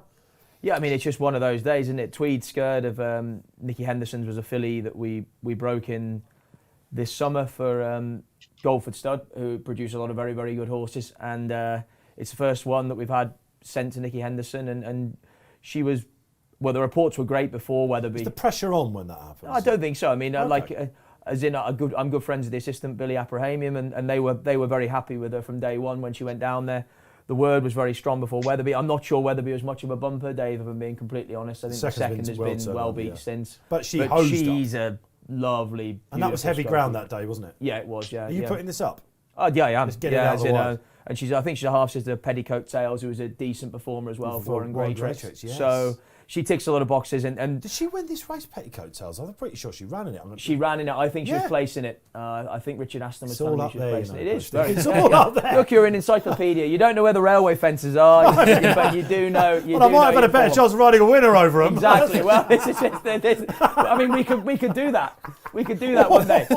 I mean, there is a Graham Rodway going over a match race. As in, I'll carry a bit of lead or a bit more than a bit, and we'll see it. You know, or we could school round. We could put some head cams on. I have to say, it's a terrifying thought. That's the sort of thing, I think, isn't it, when you're a pundit, that you have these bad dreams, don't you, where you finally find yourself on a horse. Unbelievable scenes. But going in, like much as I said about Langer Dan, he didn't wow me when we started with him. This filly I loved from day one. Now, whether she's going to be quite ready for something, she's only a 4-year-old, but she gets a very handy weight allowance. But she's definitely one to put in the tracker, because whatever she does this season, she's only going to progress with it in another year, you know. Yeah, 4-year-old took it the last time it was run. In fact, of course, it must have been at Kempton, I assume. Cocky Clo. Yeah, I think they have a relatively okay record in this. I mean, it is a real chunk of weight they get, £12, I think. Yeah, okay, so Tweed Skirt.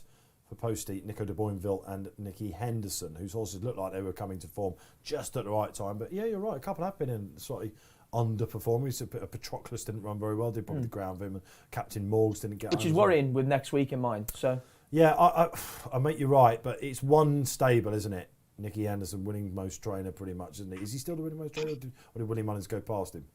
It's hard to remember that, isn't it? I feel like he is. I feel like right he now. is. He certainly is, along with Willie, the man to get them ready for the day. Without doubt. And I wouldn't let that put me off too much, I don't think.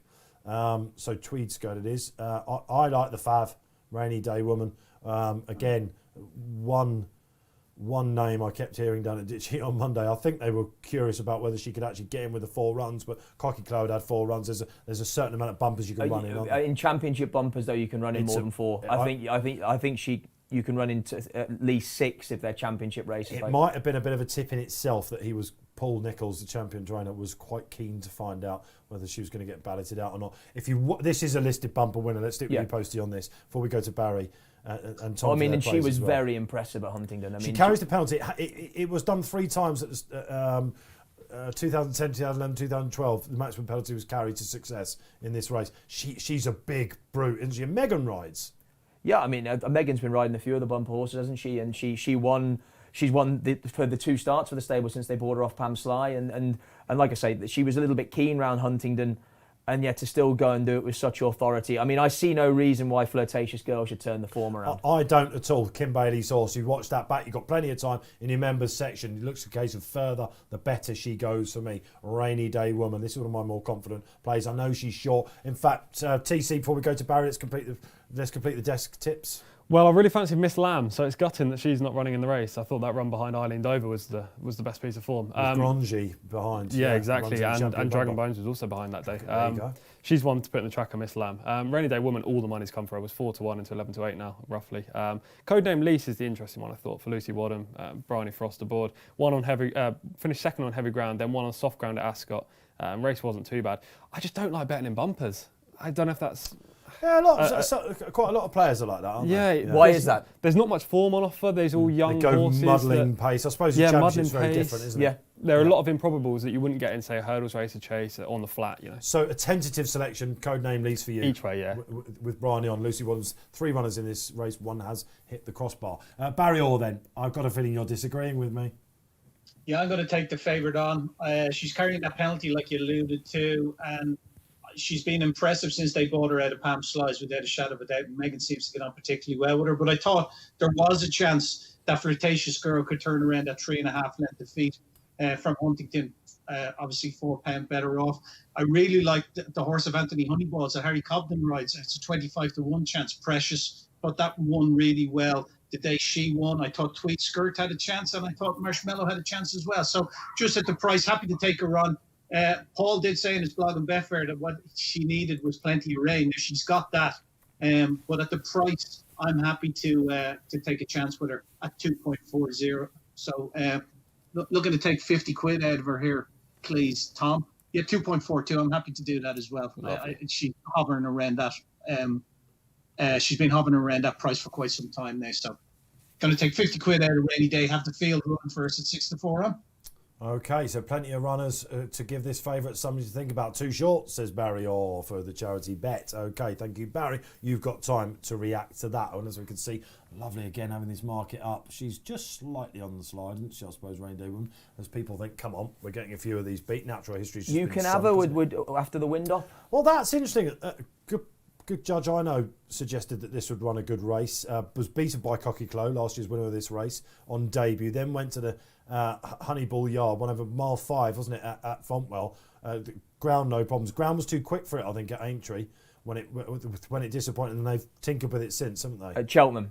At Cheltenham, sorry, that's right. Who was the winner of that race? Sorry, not Aintree. It was the dead heat between Ishkahara Lady and LA Bell of Dan. That wasn't actually a dead heat. Oh. Well, no, but they are talking that up big time for the champion bumper at Skelton's. Well, surprise. Surprisingly enough. Don't say that as gospel. But no, as in we asked him for an outsider, or something in the handicaps. Right. He said, I'm not going to give you anything in the handicaps, but I wouldn't put anyone off having a bit of interest on this filly in the She's a champion strong bumper. traveller, Estee Bell, who clearly didn't win that race. No, quite. But, don't tell them that. But don't tell that. Yeah, who's the judge? It was Guy Lewis, wasn't it? Of course, absolutely. I love Guy. It was gloomy. That was at day. my wife's 30th birthday party. Guy Lewis. Really? Random story there. Christian Williams Bauer. Yeah, absolutely. Who knew he'd be a judge? But the wind up, if it's worked, the oracle for you can have. And the cocky clo form is there, isn't it? Yeah. So yeah, it's interesting that Fontwell form hasn't worked out very well. That's what put me off it. But I think that this will be penalty carried. I think when she meets that rising ground, she's a bit of a tank, this Rainy Day woman. Sticking with the Nichols Yard, what do we think about Brainman's game for the Ballymore? I'm surprised he's not favourite. So am I. But the Irish tend to win these races, DC, They do. don't they? Yeah, Bob Ollinger's a beast. Oh, here we go. I put it up as my lane. Is Bob Ollinger favourite though now? Yeah, the value's gone. I think it's 2-1. Was 4 or 5-1 earlier in the week last week. I can pick holes, TC. Go on. The Swiss cheese is appearing in Bob Ollinger for me. Where, but though? it's a price thing. It's a price thing for me. The value has certainly gone. I'm pretty sure that the horse that would have won the Ballymore is injured, and that's Fernie Hollow, last year's champion bumper winner. I think Willie Mullins is Galliard a Dominion. I think he's here by default. Agreed. I think they appreciate it if he'd have got home in the champion bumper, would be running in this race last year. I still think he should be in it. I still think Appreciate It should be in the Ballymore. I tell you what, though, the Supreme isn't that strong, though, is it? Like, Appreciate wins that for me. I just think he's so uncomplicated. He's like a pop out and make all ride. Is it because he got beaten last year in the bumper as favourite that people are like, no, he doesn't turn up on the day? We can be fickle punters, can't we? I just think he's a 2.5 mile horse, and people just want to take him on because they know that. Yes, the race has got no depth at all. Like you've got Meta and Story But Glory. stayers win Supreme novices all run well in it, you know. They do. So like I just don't see that. Barry Adams turns that form on it. Said, that Barry Adams got attitude problems, according to Barry Orr's Archibald Button. Absolutely fantastic. Barry, listen, Bob Ollinger, the prices, Barry. It's all a price thing now, isn't it? We know, please Lord, that they all turn up. We don't have any more falling by the wayside. We know what's turning up now. These Cheltenham races, now if you're not on anti-post, Bob Ollinger at 5s in January was the obvious play. 2-1 now. Got to be against him, man. Yeah, he has to be allowed that price. There's three horses could win that race, and they're the top three in the betting. They could finish in any order.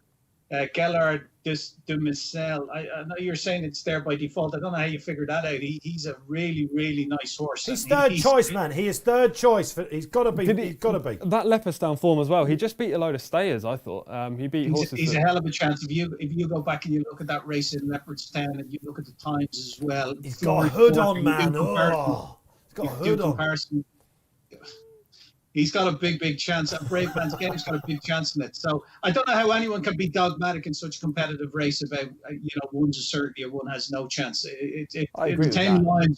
You this agree game, with that? will take you right from the get-go if you want to get tame. And there's three horses in it. At that three of them, any one of the three, it wouldn't be a surprise to see them win. I'm going to chop Bear Gills into the mix as well. If he can jump. If he jumps. Yeah, that Lingfield form from earlier in the season. Woof. Yeah, and I agree with you about the jumping, but it's not like he's tipped up or anything. No. And he'll like the ground, won't he? Yeah, if it's on Wednesday, if it's still that bit of juice. They have more rain than we were expecting at Cheltenham, just to let you know. And take Nicky Martin out the mix and replace that with Paul Nichols or something like that. Is he still a 10, 12 to 1? And it's because he's won a handicap last time as well. It's a very unorthodox prep, isn't it? I don't mind that. No, fair enough.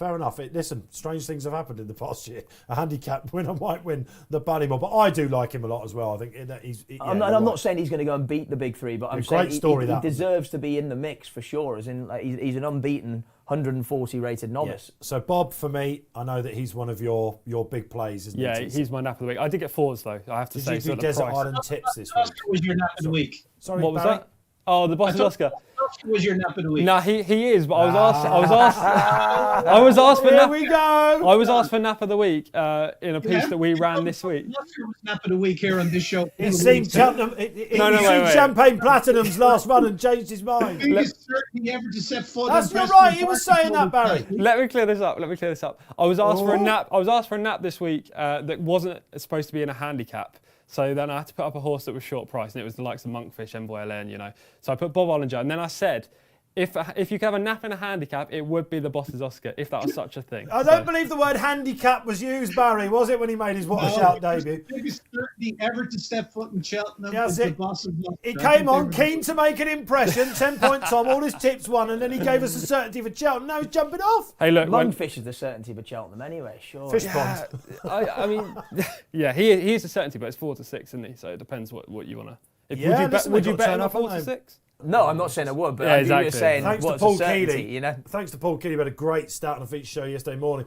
Since 2007, I think it is, 17 odds-on favourites have run at the Cheltenham Festival. How many have been beaten? Well, I know there was 6 odds-on favourites last year, and 5 of them were chinned. There's only one winning odds-on favourite last year was Envoyal. It just shows you, doesn't it? You think it's all straightforward, this game. And they've got to turn up on their A games. 10 of the 17 have been turned over. Obviously, that whacked right up, didn't it? So I think it was 2007. It might be 2017, actually. I might be completely getting that wrong. In fact, I'd better check. But Kills is keen to press that. I think the favourites this year, I don't think the races are as competitive as usual. So some of the favourites, the likes of Monkfish, Shishkin, Envoy LN as well. You can throw, Yeah, Shaka since Poste. 2017, I should say. Yeah, they look very solid though, don't they? You do get odds on of short price favourites in previous years that have been questionable. This is why people were looking forward to the handicaps this year more than ever, I think, because they looked like favourites had a stranglehold on the race. Yeah. On the graded race. If you had to be against the favourite, Posty, this is something I've been asking. So I was going to say this to the end of the show, but let's get in. We've got a couple of minutes till we've got a horse just waiting, the 15 horse. Against the favourite. Against the favourite at Cheltenham while we wait for these runners to get themselves ready in the listed bumper. I mean, you're probably going to tell me it's not favourite now, but the horse of Willie's in the champion bumper. Kilcrot. Yeah. Gerhard.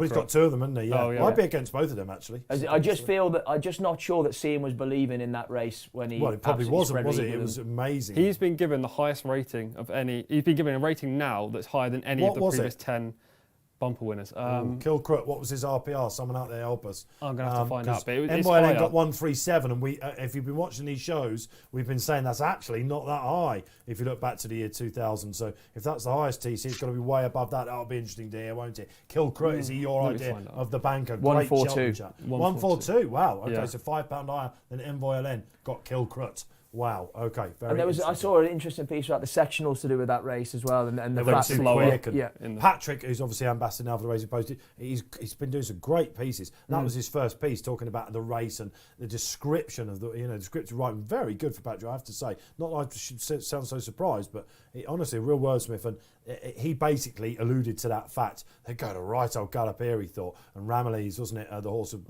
will reoppose. He faded into 5th. Some believe it, some don't. Do you believe it? Let us know. Keep your Cheltenham Nats coming in. We shall try and What's give yours you a then? shout out. What to be against? Taking on, yeah. A Bob Ollinger Yeah. at the prices, yeah. I think so.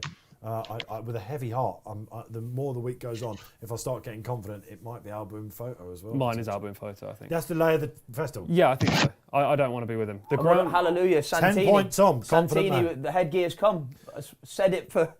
We said it on the when we had the Cotswold chase. It had to do it, didn't they? But thank goodness, yeah. I just don't get it at all. Do you like him for the Gold Cup then? I do now. Do you think that these horses turn up at Cheltenham for specific races each year? Shantou Flyer, for example, you know that they're just going to show their absolute A game. Yeah. You think he's one of them that even I though do. 0-0-0 whatever, maybe next week. I think he'd have won the Gold Cup last year if he got strongest out stayer earlier. in the race, And bar I Native just River. think it's a race that lacks real depth, to be honest. Like they're all much of a muchness.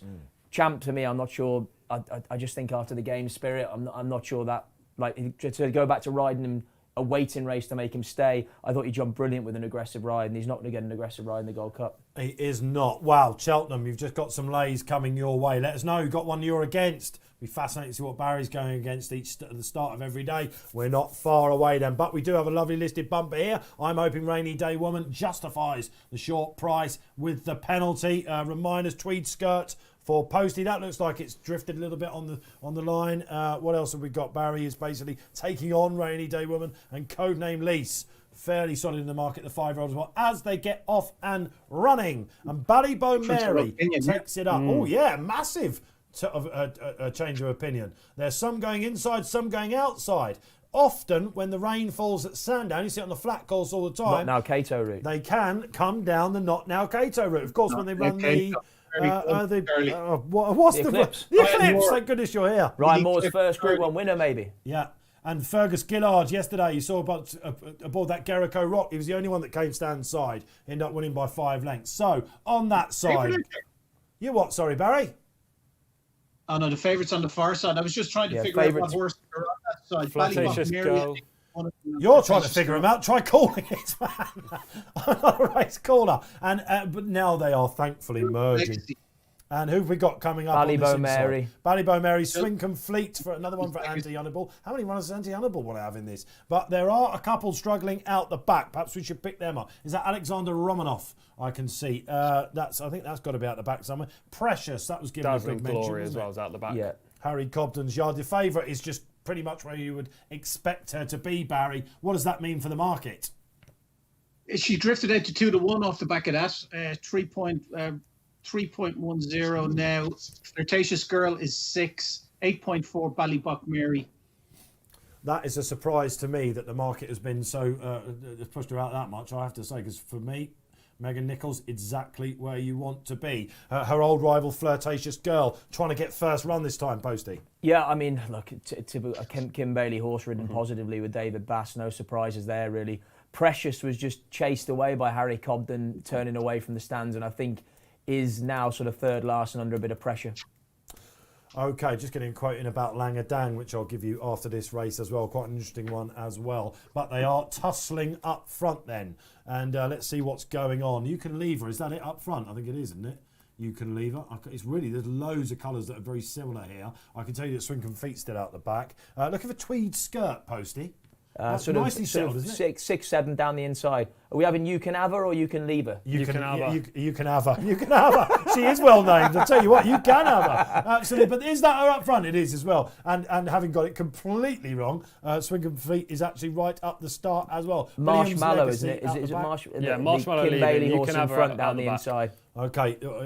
Should there be a law about horses having similar colours like this? It's ridiculous, isn't it? If you're How a Mark commentator, Johnson and yeah. Richard Hawes and all that sort of Simon, get away with it. The more you do this job, the more you marvel at their skills. But the favourite, that is the main important thing of this 3 o'clock bumper. She's going all right. I wonder about how is this going to turn into a speed test? Because she's a grinder, isn't she, I think? She stays strong, we could say that. She does for sure. I mean, but I think what we've seen already over hurdles like this afternoon, that regardless of whether they go quick or not, it's still going to turn into a severe stamina test because the ground is so holding and gluey. Okay, thanks, Posty. Turning in now, Noel Williams. He's got form in this race. His Andy Cider horse, Tim Cider Speech Bubble is there or thereabouts. But it looks like the old rivals are going to have something to say. Interesting change of tactics here. Okay, Barry. I Step to the Top's just catching my eye there. If I have the right colours into 14. But your favourite 6-4 now. 2.38 now, the favourite coming through. Looks like with a winning one. The one on the stand side in the red hat. Codename Lease. That's Codename Lease for Tom Collins. You're probably where you want to be, isn't it? So Flirtatious Girl is up there. She's getting £4 now from Rainy Day Woman, who's trying to kick into overdrive. Not sure Megan Nichols is on the right side of the track. And here comes the aforementioned Speech Bubble, who their favourite's absolutely gone. Found absolutely nothing. Barry Orr has got another lay in the bag. Codename Lease for Tom Collins running really, really well. Tweed skirts, I guess Posty just a little bit too late for her, isn't it? She's going to be a third, I think. And Flirtatious Girl. Well, what happened to the favourite? Has she gone over the top? Because she stuffed this last time, Huntington. But Flirtatious Girl, another one for Dave Bass. That'll fill them with loads of confidence. Some big chances they've got, haven't they, next week? Goes and takes out a listed bumper. So 2 from 3 now. I don't know, change of tactics? I just think it's a real ground issue here for these horses. That win is a 3-mile chaser in the making, right? And then the second speech bubble bolted up on heavy ground on debut. They've come to the fore. The likes of Dazzling Glory, is it Dazzling Glory? Yeah, the Skeleton horse stuck on for 5th, but was walking despite being held up last and going. They didn't go overly hard early on. So Tweed Skirt will be a very good horse. Yeah, she do you think so? You were happy with that? Yeah, on that she was ground, green. She hit a flat spot, and she's kept galloping. What's all the the way size? She's Marteline. Yeah, by Marteline. King's Theatre. So yeah, nice bit of ground for her, and yeah, he's got few peers when he gets a decent mare over in Novice Hurdles and in Nikki without doubt. I mean, she's going to be a lovely horse. And she's made her effort nearest the far side. They've all come near side here, so. I wouldn't be taking these bits of form today at Sandown too literally, looking forward, unless you're looking at heavy ground again for next season, because some of these horses that are well beaten, the likes of Rainy Day Woman, she's walking they're just not running their race, they don't like the ground. Yeah, Stand side is where you want to be, isn't it? Yeah, they sort of drifted late on, but certainly when they came off. Anyway, we're bidding farewell to the hurdles track at Sandown. Some of you might be very happy to hear that. We've got one chase coming up, a really hot novice handicap, haven't we? 335. That's the final race here on Racing Post Live for you today. However, we must go back to Wolverhampton. I'm really looking forward to this 315. Fast and furious it will be. There's your market for you. Barry Orr, what's the play? Yeah, so what I'm going to do, Repartee, I liken it, Dave, with the market suggestion 3.85 Streamline, Summerhand 5.3, Repartee 6.2 with Kevin Stott. I think he's a real good jockey. Won a listed race in Windsor over 6 furlongs. Disappointed on its next start in the Hackwood over the Group 3 Hackwood, and then disappointed again when tried over a mile, another Group 3 in Goodwood. He's had the cruelest cut. He's in first-time cheek pieces, and I think he could run a very big race here. So what I'm going to do, I'm just going to back him win, straightforward win, please, Tom. I think 6.4 is a fair enough price as well, nearly 11-2. So we're going to have 50 quid on Repartee at 6.2.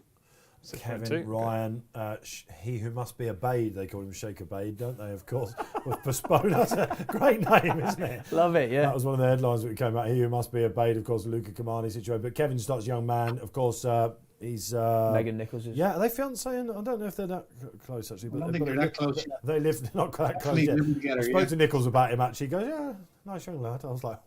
Not giving any rising bumpers, actually. Probably went down schooling, actually, to ditch it. That went hilariously, apparently. But Kevin's a confident young man, and he's near the top of the riding tree, actually. Rode his first Group 1 winner last year, didn't he, in the Diamond Jubilee on Hello Youmzain, so he's on the up. Hello Youmzain, now retired, of course, but fantastic at Glass Bubbles, is it Glass Bubbles? Glass Bubbles. Big Breeders' Cup win that. Coming back this season. What a ride as Apparently she's flying as well. Adam Ryan was telling us over the winter as well, so lots to look forward to there. He's going to have to be savvy, isn't he? He will, yeah.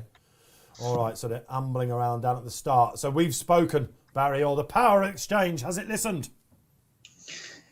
Streamline still very, very strong. 3.95, 6 Repartee now, 6.2 Summerhand, and Brian the Snail 9.6. It's wide open contest, as the betting suggests, Dave. But your favourite quite strong at the head of the market, Streamline. Yeah, again, a horse that's just taken time to come back off that layoff, hasn't he? He looked very promising as a young horse.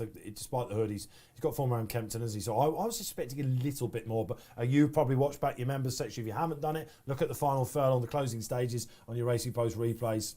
He does finish with something in hand. I just think the discrepancy between him and Brian the Snail is wrong. I will be screaming home the rapid Brian the Snail. But you're going to call this TC for us? Yeah, sure. I'll give it a go. Why Quickest race of the day, we thought we would. The hardest race of the day, Tom. That's very brave. Absolutely fantastic. Lord Rapscallion for Team Stuart Williams. They've been knocking on the door, haven't they? Like I said, Sean Levy. Sean Levy's one of these riders, isn't he? Ex-Aiden O'Brien. You know, learned his trade there. He's very professional, great talker, and I like the way he goes about himself. No luck on Man of the Night, who ran on a bit too late in the previous race, but you know he's pretty much going to be there or thereabouts in his races. Yeah, of course. Lords of Rapscallion used to be trained by Johnny Murter as well, won a couple of big field handicaps. For him, Sean Levy's just a great rider. You always get what you want with Sean Levy. He always rides them to their best. Doesn't leave anything on the table. No. All right, well, don't you leave anything on the table, Tom Collins. Right, come on. Remarkably, for the 315, it is a speedy, classy handicap. Let's go. Just as much class. Tom Collins on the call. Don't know about that. Right, so Repartee is the last one going in for Kevin Stott. A lot of money around. Also for Zarzini, who finished third to Armoury as a 2-year-old. Good juvenile form there. Right, they're all in. And they're off. Good break by Summergan. It's going to get the rail sit. One Lapin's missed the start. Brian Snail and Repartee going forward so streamlined, which is a different change of tactics after last time when he was held up in trouble. But Repartee is going to make the front against the rail. Kevin Stott angling across. And Lord Rapscallion, Sean Levy, as reliable as always, getting into the perfect position. They've really steadied the pace down now. Plenty of pulling. One Lapin's, Wentworth Falls out and with no cover. Zarzini as well pulling. Summergan's going to have to find a run postie, isn't he, from here? Very much so, yeah. Adam Kirby on the best all-weather rider out there, but I'm very happy with Brian the Snail. Barry, mark it quickly. You've got to be happy with the position on yours. Steady fractions. Yeah, he's favourite at 3.8, 3.5 Summerhand now. Okay, turning in back over to TC. Let's get some emotion, TC. Come on. Zarzini's coming up a lot on the outside of Wolverhampton. Repartee's still going very nicely. Streamline looks under pressure. Ryan Moore's chucking the kitchen sink at him. Summergan's making a run, but they've really quickened up and the leaders are in the perfect position. Repartee, Zarzini on the outside now about to hit the front for David Barron. On the inside, Streamline's finding his stride. Summergan's too far back. It's Zarzini, Streamline, Repartee, Laura Scallon, 4 across the track. Streamline, Ryan Moore. Summergan's not going to get there. Ryan Moore again. Streamline beats Summergan in third. Probably Zarzini, then Laura Upscalling, Repartee back in 5th. Marks out of 10? I'm going to give that a solid 9.5. That was good. That was a good call. Yeah, very good call, Tom. He gets on with everyone, does Charlie Poste, but Barry Orr, sometimes they have their tete-a-tetes. So I think we can, if Barry said it was all right, it was all right. Fair play, Tom. Listen, it was kind of like, just went his way, didn't it? And it's so hard to make up ground if they've not gone hard in a sprint around Wolverhampton. Yeah, Ryan Moore got him to a really good position early on, one back on the fence. And then he looked a bit under pressure coming around the bend. I didn't think he was going to pick up, but Ryan's really got Streamline into his stride, hasn't he? He's picked up the leaders in the closing stages. The leaders potentially got racing a tad early and paid for that in the final half a furlong. Summergan was making ground at the end, so was Brian Snell, but never in contention. Yeah, Brian Snell's a little bit flat today, a little bit disappointed with him. That Streamline has readily turned that form around. Maybe he wants him to go a little bit harder, I think. But Summergan was the eye catcher there. They'll be happy with that. Timo Mara, it's another place on the wrong part of the track. That is, again, if you just joined us, we alluded to the fact what a pleasure it is to have Ryan Moore sticking around for the all-weather. Obviously, probably in force, but it's now absolutely great. And look, these big jockeys, sometimes you see them go to these, I'm going to say smaller all-weather tracks, and that have their nuances, and they don't know them, these jockeys. And now Ryan is really getting to know these tracks. I saw it at Lingfield in the week. He now knows. He basically challenged on the inside of the horse, and then when he went for everything and the room was there, he knew to go too wide down the centre. Other jockeys just don't do it. And Ryan there in that race, TC, he knew exactly the right part of the track to challenge in. Yeah, he knew exactly what to do. And there was a huge gap on the inside there. He could have stuck to the rail if he wanted. Yeah. But he came as far across to the right, to the middle of the track as he possibly could. Adam Kirby was then forced to go towards the inside where it rides deeper on Summergand. Ryan Moore is 14 for 26 at Lingfield this year. That is an incredible strike rate. Yeah, I mean, he's sitting on a lot of fancied horses, isn't it? But what a pleasure, like I say, to have him here. Gets a lot of stick, Ryan, because when things... It's unreal, isn't it? It's just one of these. It's expectations, isn't it? People expect him to ride every winner because he rides good horses for top trainers. I think that's the thing. Because people just expect so much from him. Yeah, so when it doesn't go wrong, and of course, it's all about decisions, isn't it, riding, Posty? Especially for these guys on the flat. I mean, you're talking about decision in the blink of an eye, aren't you? Yeah. Where to challenge, when to challenge, what gap to go for, and the margins they're playing on are so fine. But round the world, time and time again, Ryan Moore gets it right more often than anyone else, doesn't he? Really? So. Yeah. Ryan more often more often than anyone else. Love it. Okay, the top dog, he is on the all-weather and absolutely loving life. We're going to have him on Easter Friday. Cannot wait for that at Lingfield. But that bids farewell this afternoon to Dunstall Park, the Chipeta and Wolverhampton. Really enjoyed the coverage up there. We must go for the final race to Sandown. Now, this is a race that was been canned from the Cheltenham Festival. It makes its way to Sandown. It's been on this card for a little while, but they've bolstered the prize money. No Irish horses taking part, however. We've got a very select field. Some highly progressive novice chasers here. Barry Orr, where is the play? The final race of the day. Yeah, 9 runners. Vinny the Hoodie's a non-runner now. Belargus has been the big springer in this race, Dave. Was as big as 6 and 7 to 1 when they first went up. He's a 3 to 1 chance now, a little over 3 to 1 on the exchange, 4.2. Admiral Barati is 4.8, 7.4. Fairnet, no getaway, 8, 9.4 high up in the air. The horse I like in it, I think he can run well at a big price, and I'm going to put in again to lay him back in running in the hope of greening up. That's where you can't lose on the exchange. So I like Stratagem. He's only a 5-year-old. Interestingly, he's rated 1.145. He's top weight here, and it's a big enough handicap mark for him. He won well last day in Doncaster. Before that, he had unseated behind the Rebel King.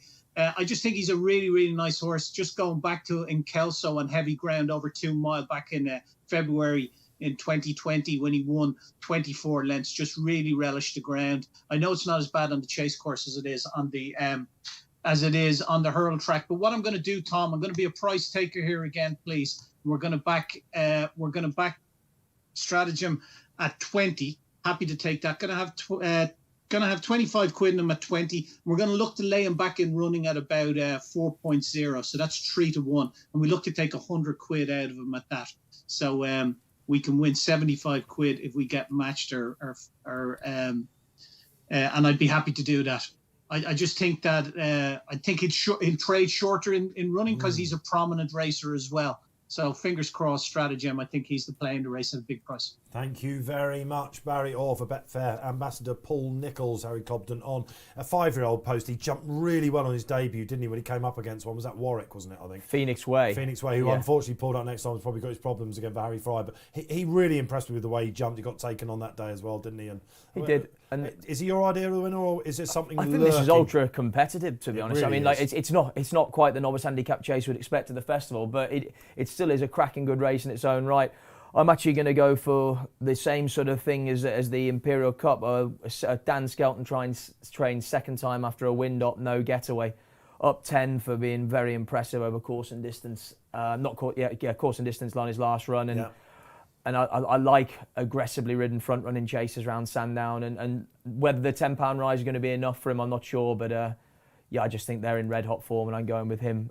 But Stratagem, Ballymoy obviously came out and won during the week round Patrick. Won a non-event really, but again, give the form a little bit of a boost as well. And he's another very nice unexposed novice chaser, isn't he? And Team Skelton, when they go for these, win. They've had a second in our first race, of course. We saw in the Imperial Cup, hosed up Langadan, Landing Gamble. Can I give you a Langadan quote before we get the tips from myself and TC? Pete Scargill, thanks to him for this. This was about half an hour ago. I've been trying to get this in. I'd say his chances of getting in a nil. Barry said you'd have run last year off 135. So, but Sorry? I said that this is Skelton, Barry, talking about Langadan. He says of Langadan, I'd say his chances of getting in are nil. So, despite the fact he's going up to 135, you'd have got a run last year. Dan doesn't think it'll happen this year. However, it's hard to turn around a horse quickly at this time of year. But we have to have a go at it if we get the chance. It's all about the bonus, isn't it? So I think he'll definitely get in. They're that confident. But can you tell him when he come off air that this is all a near certainty to get in? I don't know. He probably knows more than me. So well, that's a fair bit. All right. Okay. What do I know? Not a lot. My tips haven't gone this well, I'm afraid, so far for you today. I'm hoping to end it with quite an interesting horse and one that's been well found in the market. He was eye-catching at Haydock on his British debut for Venetia Williams. Charlie Deutsch on Faranet. I think we could call him Faranet. He's ex-French. He looked certain to fall in a hole at Haydock last time when two horses went past him. He was coming back at line. He just basically had a big blow. They've given him a couple of days for this. This would have been the plan. It's a race that she's always targeted when it was at the festival. This will do for me. Faranet. Tom Collins. Again, my only big decent bet today was Malaya, she ran deplorably as well, but I don't have a strong fancy in this. I thought Balaga should have been favourite, the 9-1. If anyone got that, then fair play, because you've got the value price there. yesterday, wasn't he? Yeah, but a threes, I do fancy him, but I can't put him up at that price. He travelled so well last time. I know he's stepping up in trip, but he's a horse that's potentially really well handicapped still. Admiral Baratrai finished second to Far Away, who was part of that big nationwide gamble and then won again His twice form's since. working out different glass, isn't it? Yeah, he was second to Far Away, a close second as well, and the pair were clear. So you can see why that horse is well found in the market. Faranet as well had good French form on testing ground. So if it is riding slow on the chase course, it's obviously nowhere near as slow as on the hurdles track, then he's interesting. It's just there are plenty of horses you can make a case for in here with good recent form. I would just rather bypass the race and go for the US tip that's coming up later, Dave. We'll get that in, don't worry. Going back to Faranet, like you're saying about him having a blow and then staying on again, which is a legitimate the way it looked. Would it concern you that it's only sort of 20 days since? I don't know. I would look at that as he's bound to improve for it, personally. Are you saying that's a bit soon then? Well, just Haydock, testing conditions. It will probably would you like prove to not see a to be. 3 next to his name and a 1 rather than we'd like to get an extra 10 days or something? Or I'm just putting it in as a factor. But if you're riding the horse knowing that's going to happen and you're being very sympathetic to that outcome, fair enough. But if you're going there and having a hard race, staying on all the way to the line, I don't think he did have a hard race. Well, then that's another thing to factor in. It wasn't like he was neck and neck, Yeah. and he was going for the finish. And also this stiffer track, if he's coming back at the finish, I thought might go from an ex-French, plenty of experience, or to like these railway fences that are so hard to win over. Absolutely. My problem with No Getaway was that when he won last time, he beat a horse called Mr. Mercan. He was so impressive that day. Will he be able to get away from the field this time? Well, that is the question. I mean, there is probably other pace in this race. High for up sure. in the air, yeah, being definite exactly. one, isn't it? Yeah, and like, hey, I mean, what a success story he's been. 35 pounds up this season so far. Do you know what? We spoke to Gary Moore yesterday about this horse, and I said, will this be an app of the weekend? Just about was. He won't mind the ground. His trip's not an actual bother for him, maybe on this stiff track. And I said, he said he's put him up again, the handicapper. You know, he's one of these trainers that will always have a go, pop at the handicapper. And he said 2 of the 3 horses he was against last time weren't trying. One of them was a Nichols horse that was going for the Grand Annual. He said that may as well stay at home because he obviously knows what he's got. It was a great value. But the market's lukewarm about him, and I get he's been leading in all his races, hasn't he? And yeah, he's found the right races for him, Gary Moore. He has been well what placed. he was trying to get across. Yeah, he's been well placed. He didn't want to say it, but this is expert placing. Mark Prescott on the flat type placing. This has been a huge success story. And up the straight after obviously the Grade 1. Yeah. He's been a bit in and out, hasn't he? But the Ombrigado form is pretty good. Strong. And Chantry House, he made him look like he was working a little bit before Chantry went on his chasing debut. He's a horse that loves soft ground on the flat. I must admit, I looked at Richard Rowe's horse as well. Where are you going in the final race of the day here on RP Live? Let's hope you've enjoyed it. We've been having a bit of fun. Loads of banter on the show as ever. We're all giving each other a bit of stick. It looks, Barry, like Admiral Baratri and Balagas are going to vying for favouritism on the fixed odds. What is the exchange telling us? Yeah, it's very similar, Dave. They're virtually inseparable. 4.7 Balagas, 4.8 Admiral Baratri, Fairnet 7, 8 No Getaway, 9.2 high up in the air, 13 bar. Okay, thank you very much, Barry. So, yeah, struggling to separate the two. One is proven at the distance, Admiral Baratri, and as Lucy Wadham said in your members section today, you've been reading the previews, the form's fantastic. This was the obvious place to go, wasn't it? And is a distance winner. Whereas Balagas, although hosing up at the course last time, form of that has worked out quite well.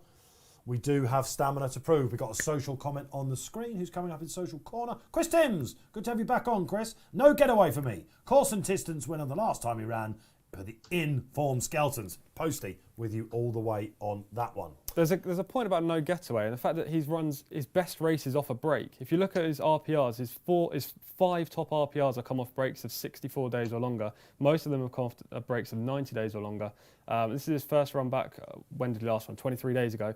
But he is second time up after wind operation, which is often the angle that people like to take. So there are positives and negatives there for the break for No Getaway. I did that race in the analysis. Ding ding for the boys in the gallery. They used to play Racing Post Live Bingo. They knew I was going to say that at some point during the show. I'm just trying to see what I wrote for him, actually. He was still... It's a fair bet that he can rate higher over fences. He had a fairly hard race, though, I said as well. He beat an 11-year-old, didn't it? The horse he had in third, Mr. Mercan, runs in the race as soon as we go off air, actually, the 4:10. So a nice form line for you there. OK, how many minutes have we got still to go? We've got about 6 minutes still to go. You know what we're doing. I'll tell you what, Barry, this is massive, this stratagem now, isn't it? Huge price. Don't get it. Yeah, to 23. I don't get it myself. You know, he's won on heavy ground. So, the ground, it's not at that extreme, obviously, but that can't be the issue. For a 145, an opening mark, that more than anything could be the concern. And he's only a 5-year-old and he's set to carry top weight. It'd be some performance if he was able to do that here. It'd mark him up as a very, very decent prospect indeed. But, I'm happy to take a chance at the price at 20 plus. I think there's a bit of value, and I think he will trade shorter in running because he likes to race prominently as well. You could really see him enjoying those fences at Sandown as well. Rhythm, of all places anywhere, Warwick and Sandown, that's what I always think about. That'd be right? You can't, I think really miss a beat, no, not at all. I mean, like I say, I've always said I think Sandown is one of the best tests of jumping in national hunt racing, as in, you know, you've got the big ditch in front of the stands, and then, like you say, you turn down the back and you've got those sort of iconic 7 fences that end with the railway fences, the 3 that come in quick succession. And there's no doubt this is one of the tracks very much where,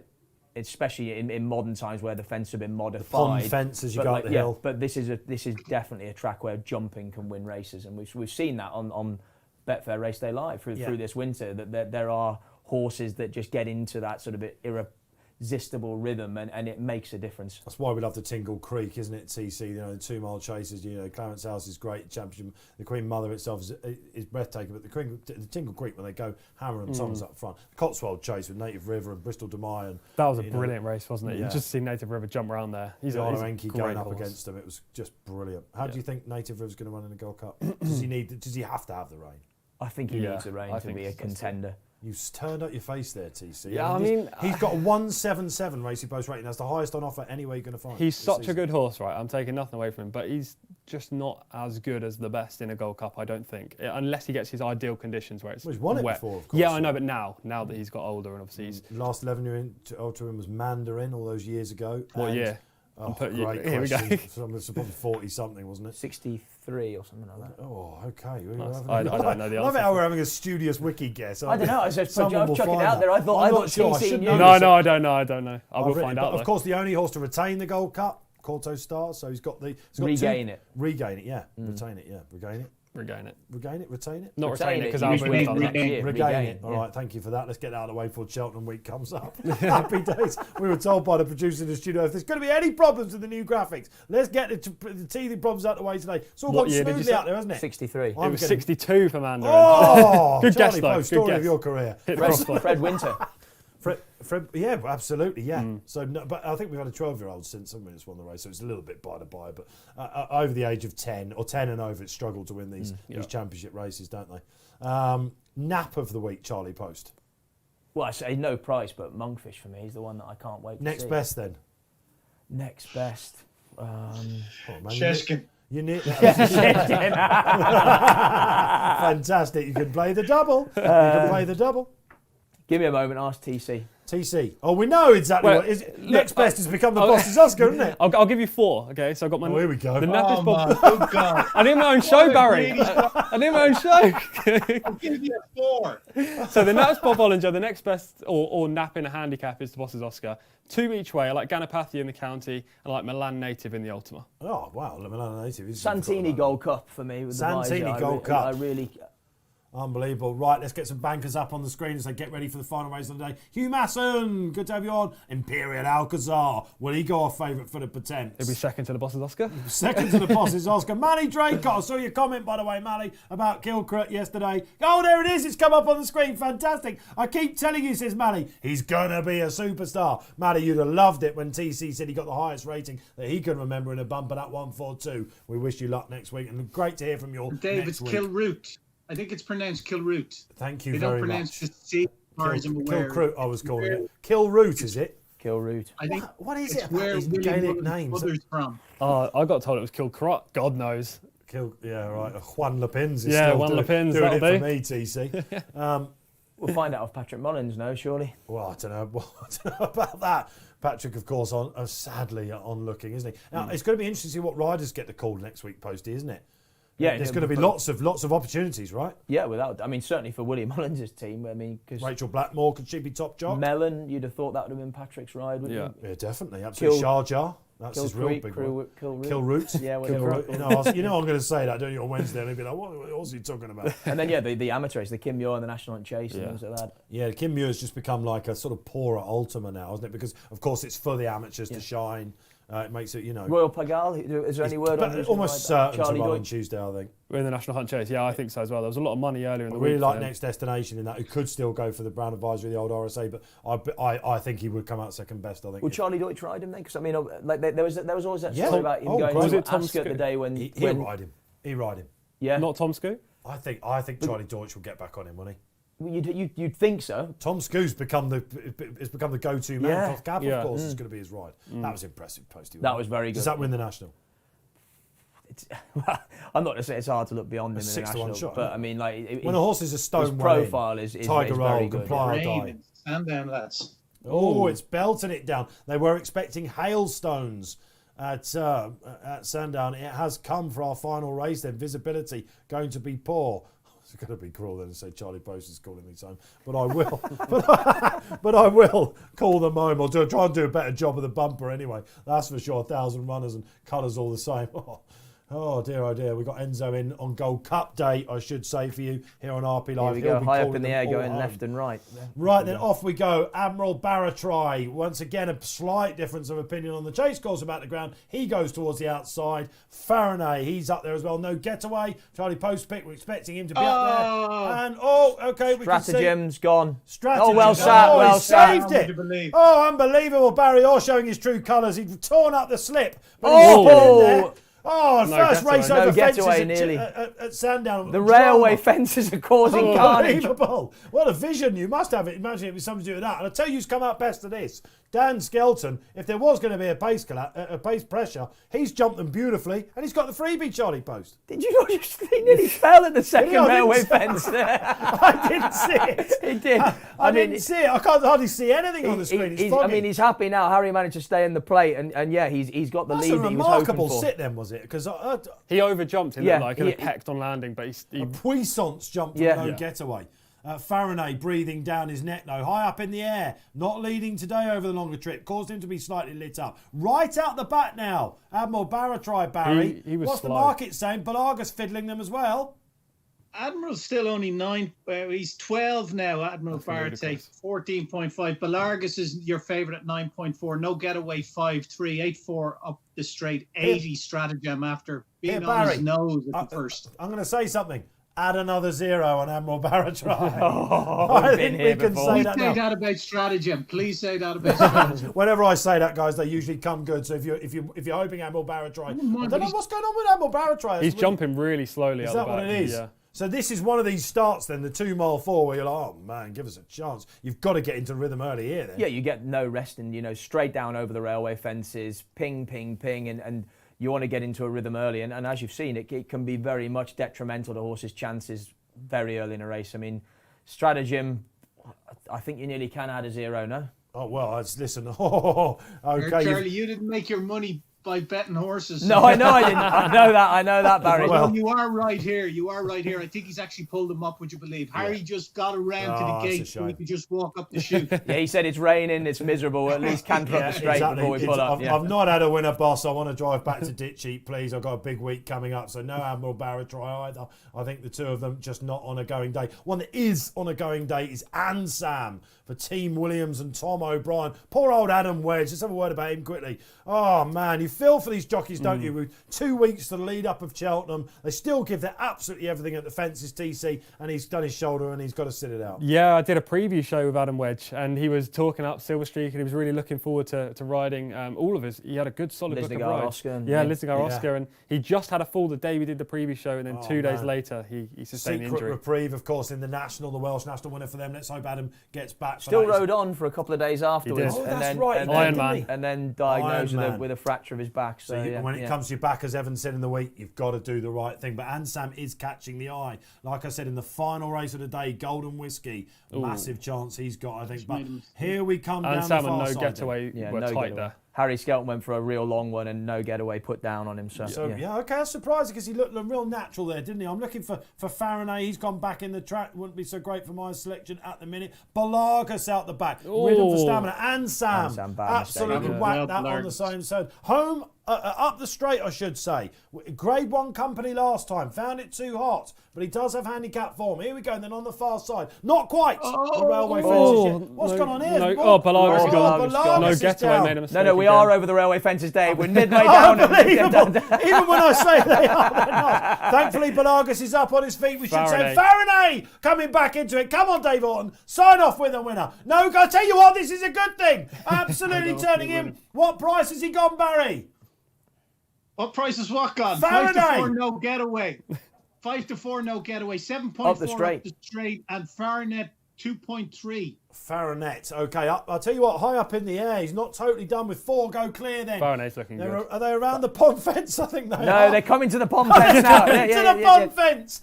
So I'll tell you what, honestly, I need to go and have a walk around Sandown again. High up in the air, comes wide then. Joshua Moore, he's done his homework. And up in the air, now the favourite's done. Looks like no getaway's in trouble. Here comes Faranet. Go on, up you go, my son. Over he goes. We saw it at A-Dot last time. He wants a trip. He's got one next to him, though. Up the straight. Up in the straight. Not up in the air. No getaway's done. High up in the air. He can't get home. 2 horse race. Call it TC. They're about to jump the last big jump, the second last It's here. the second last, TC. I'd still be Up on the Faraday, straight. but Come on, Faraday. You're going to outstay him. I think you can do this. Go Faraday on, gets James further. Davis. Come on! How dare you? Come on, Charlie Deutsch. You got this big race on Tuesday. Up you go. Oh, no. He's put fiddled down. it, and up the straight goes on. They're walking up the running. They said it would be quicker on the chase course. No, not yet. Hang on, it's not over yet. It's not over. Faraday! It's not He's over. going to do it. Come on, Faraday. We end on a winner. Oh, never in doubt for Dave Orton. Happy days. Faraday sees off up the straight. Third person. It was never in doubt. It's a funny old game, this, isn't it? Unbelievable scenes. What price did he go, Barry? Look, cooked on the last. 103, the runner-up went for 922 quid, would you believe? 33 to 1 on. Farinay hit a high of 26 in running Dave, a high of 26 in running Farinay, and a Betfair SP at 10.0. It's safe to turn your televisions back up or whatever devices you are using. The decibels have been broken. I did get excited there. I've needed a winner. You can't keep a good man down. That was the plan all along. He knew what he was doing, Charlie Deutsch, didn't he? Just give him a breather again, didn't he? He had a blow. Yeah, just had a blow and stayed on again. No. I mean, on that, up the straights on an absolute blind. They'll be gutted. Richard Rose got Mr. Mercan coming in the next, so it gives one better for him. You could rate Farinay up a bit, though, like missing the last like that. Yeah. And then, I mean, he's one tied. Has up the straight just stopped a bit on the run-in, do you think? He Idled veered a maybe. bit, didn't he? I just thought he was coming to the end of his tether. I mean, James Davis got a great jump out of him at the last. And you could just see sort of wobbles there off a true line, getting tired. And Farinay picks up. I mean, look, he's just keeping on. But I mean, like I say, to miss the last like he did and then pick up and go away as he has done. Farinay had the form on very soft ground and heavy He's as given well, a little bit of a shake of the rein there, hasn't he, Charlie Deutsch, as he's gone past. I reckon they might have had a word there. Never in doubt. Absolutely fantastic. Listen, Manisha Williams takes out the final race of the day there on RP Live. What a day it's been. Ups and downs all the way. Slow day for me until the end. I managed to get one over the line. Poste, you've enjoyed yourself? Loved it, yeah, as always, yeah. Brilliant. We'll see you hopefully next Saturday for the Midlands National. Busy week for you. Good luck. Enjoy it. Cheers, mate. Yeah, can't wait for it, yeah. Absolutely fantastic scenes. Tom Collins, confidence abound. Tricky day, TC, but you were a couple of races you were a bit sticky about. And again, it has to be said, responsible gambling, that's what it's all about. We've got tomorrow and Monday still to go, haven't we, prior to Festival. Take a breath. You've got plenty to play for. Yeah, I'm the type that likes to have a quiet weekend before. I just fancy Malaya. She ran badly. I've got one in the US. Would you like it now? I'll Just be quick, the one, Barry. Barry, Don't worry, I'll be quick. So I can actually write this down. You're not going to zone me out if it's on. He's got the pen there, Barry has. I'll be amazed if anyone's left in the gallery after this, I tell you. All right, the selection is called The Connector in the 10.19 at Gulfstream, which is race 11 if you're looking at, the certain firms, they don't put up times. This horse is about 11 to 2, 13 to 2 earlier on. The morning line was 8 to 1, that was completely overpriced. He's a shipper from Tampa Bay, situated at Tampa, has gone to Gulfstream tonight, up in class for the Silks Run Stakes. Jose Ortiz is the key. Big jockey change, he's one of the best riders in the US. He got a torrid ride last time, The Connector. He was finished third, but was in tight around the bend, in tight in the straight. This time, perfect trip for him, perfect jockey. Good race planning as well by trainer Dennis Ward, who doesn't have too many horses, and he's the value bet of the night. The Connector at 10.19. 10.19 Gulfstream. I think Barry might have woken up by that point. Are you still there, Barry? Has he zoned you out? No, I'm on that. Superb. And that race 11, the Connector, Gulfstream Park. Just looking, he's not on. They don't offer Gulfstream on the exchange. No, it's just a sports book. It's just a sports book. Okay, so the Connector, listen, this is what we love TC for. He gives us his US plays, one at 10.19 for you. Cheers, TC. Yeah, it's been good fun, Dave. Enjoy I think I'm here next Saturday. Oh, you're okay. All right, happy days. All right, lovely jubbly. Should be good fun. We are forming a plan. Lovely. That's great, isn't it? Okay, TC. So good luck. Yeah, you too. Have a good week. With the boss's Oscars going slow, the more and more down your pecking order. You'll hear me shouting from Basingstoke, I tell you. That's what we want to hear, TC. Absolutely. Keep in touch during the week. You keep in touch as well, Barry, or I'll see you on Tuesday. You certainly will. Yeah, thanks, lads. Great call there, Charlie. Nice work. Great call to you, Tom, as well. Charlie, you did nothing. Fingers crossed for everyone. He's been earning his corn. He's broken in some horses today, hasn't he, Charlie Poste? And he's had good winners along the way. Let's hope you have as well. Let's hope you've enjoyed it. Keep your questions coming in for the panellists. Pre-Tuesday show, we'll try and read them out for you then. Do not be disappointed if you've only got 48 hours on your clock to go. It's going to go really quickly. We'll see you around about 1 p.m. on Tuesday for the Cheltenham Festival.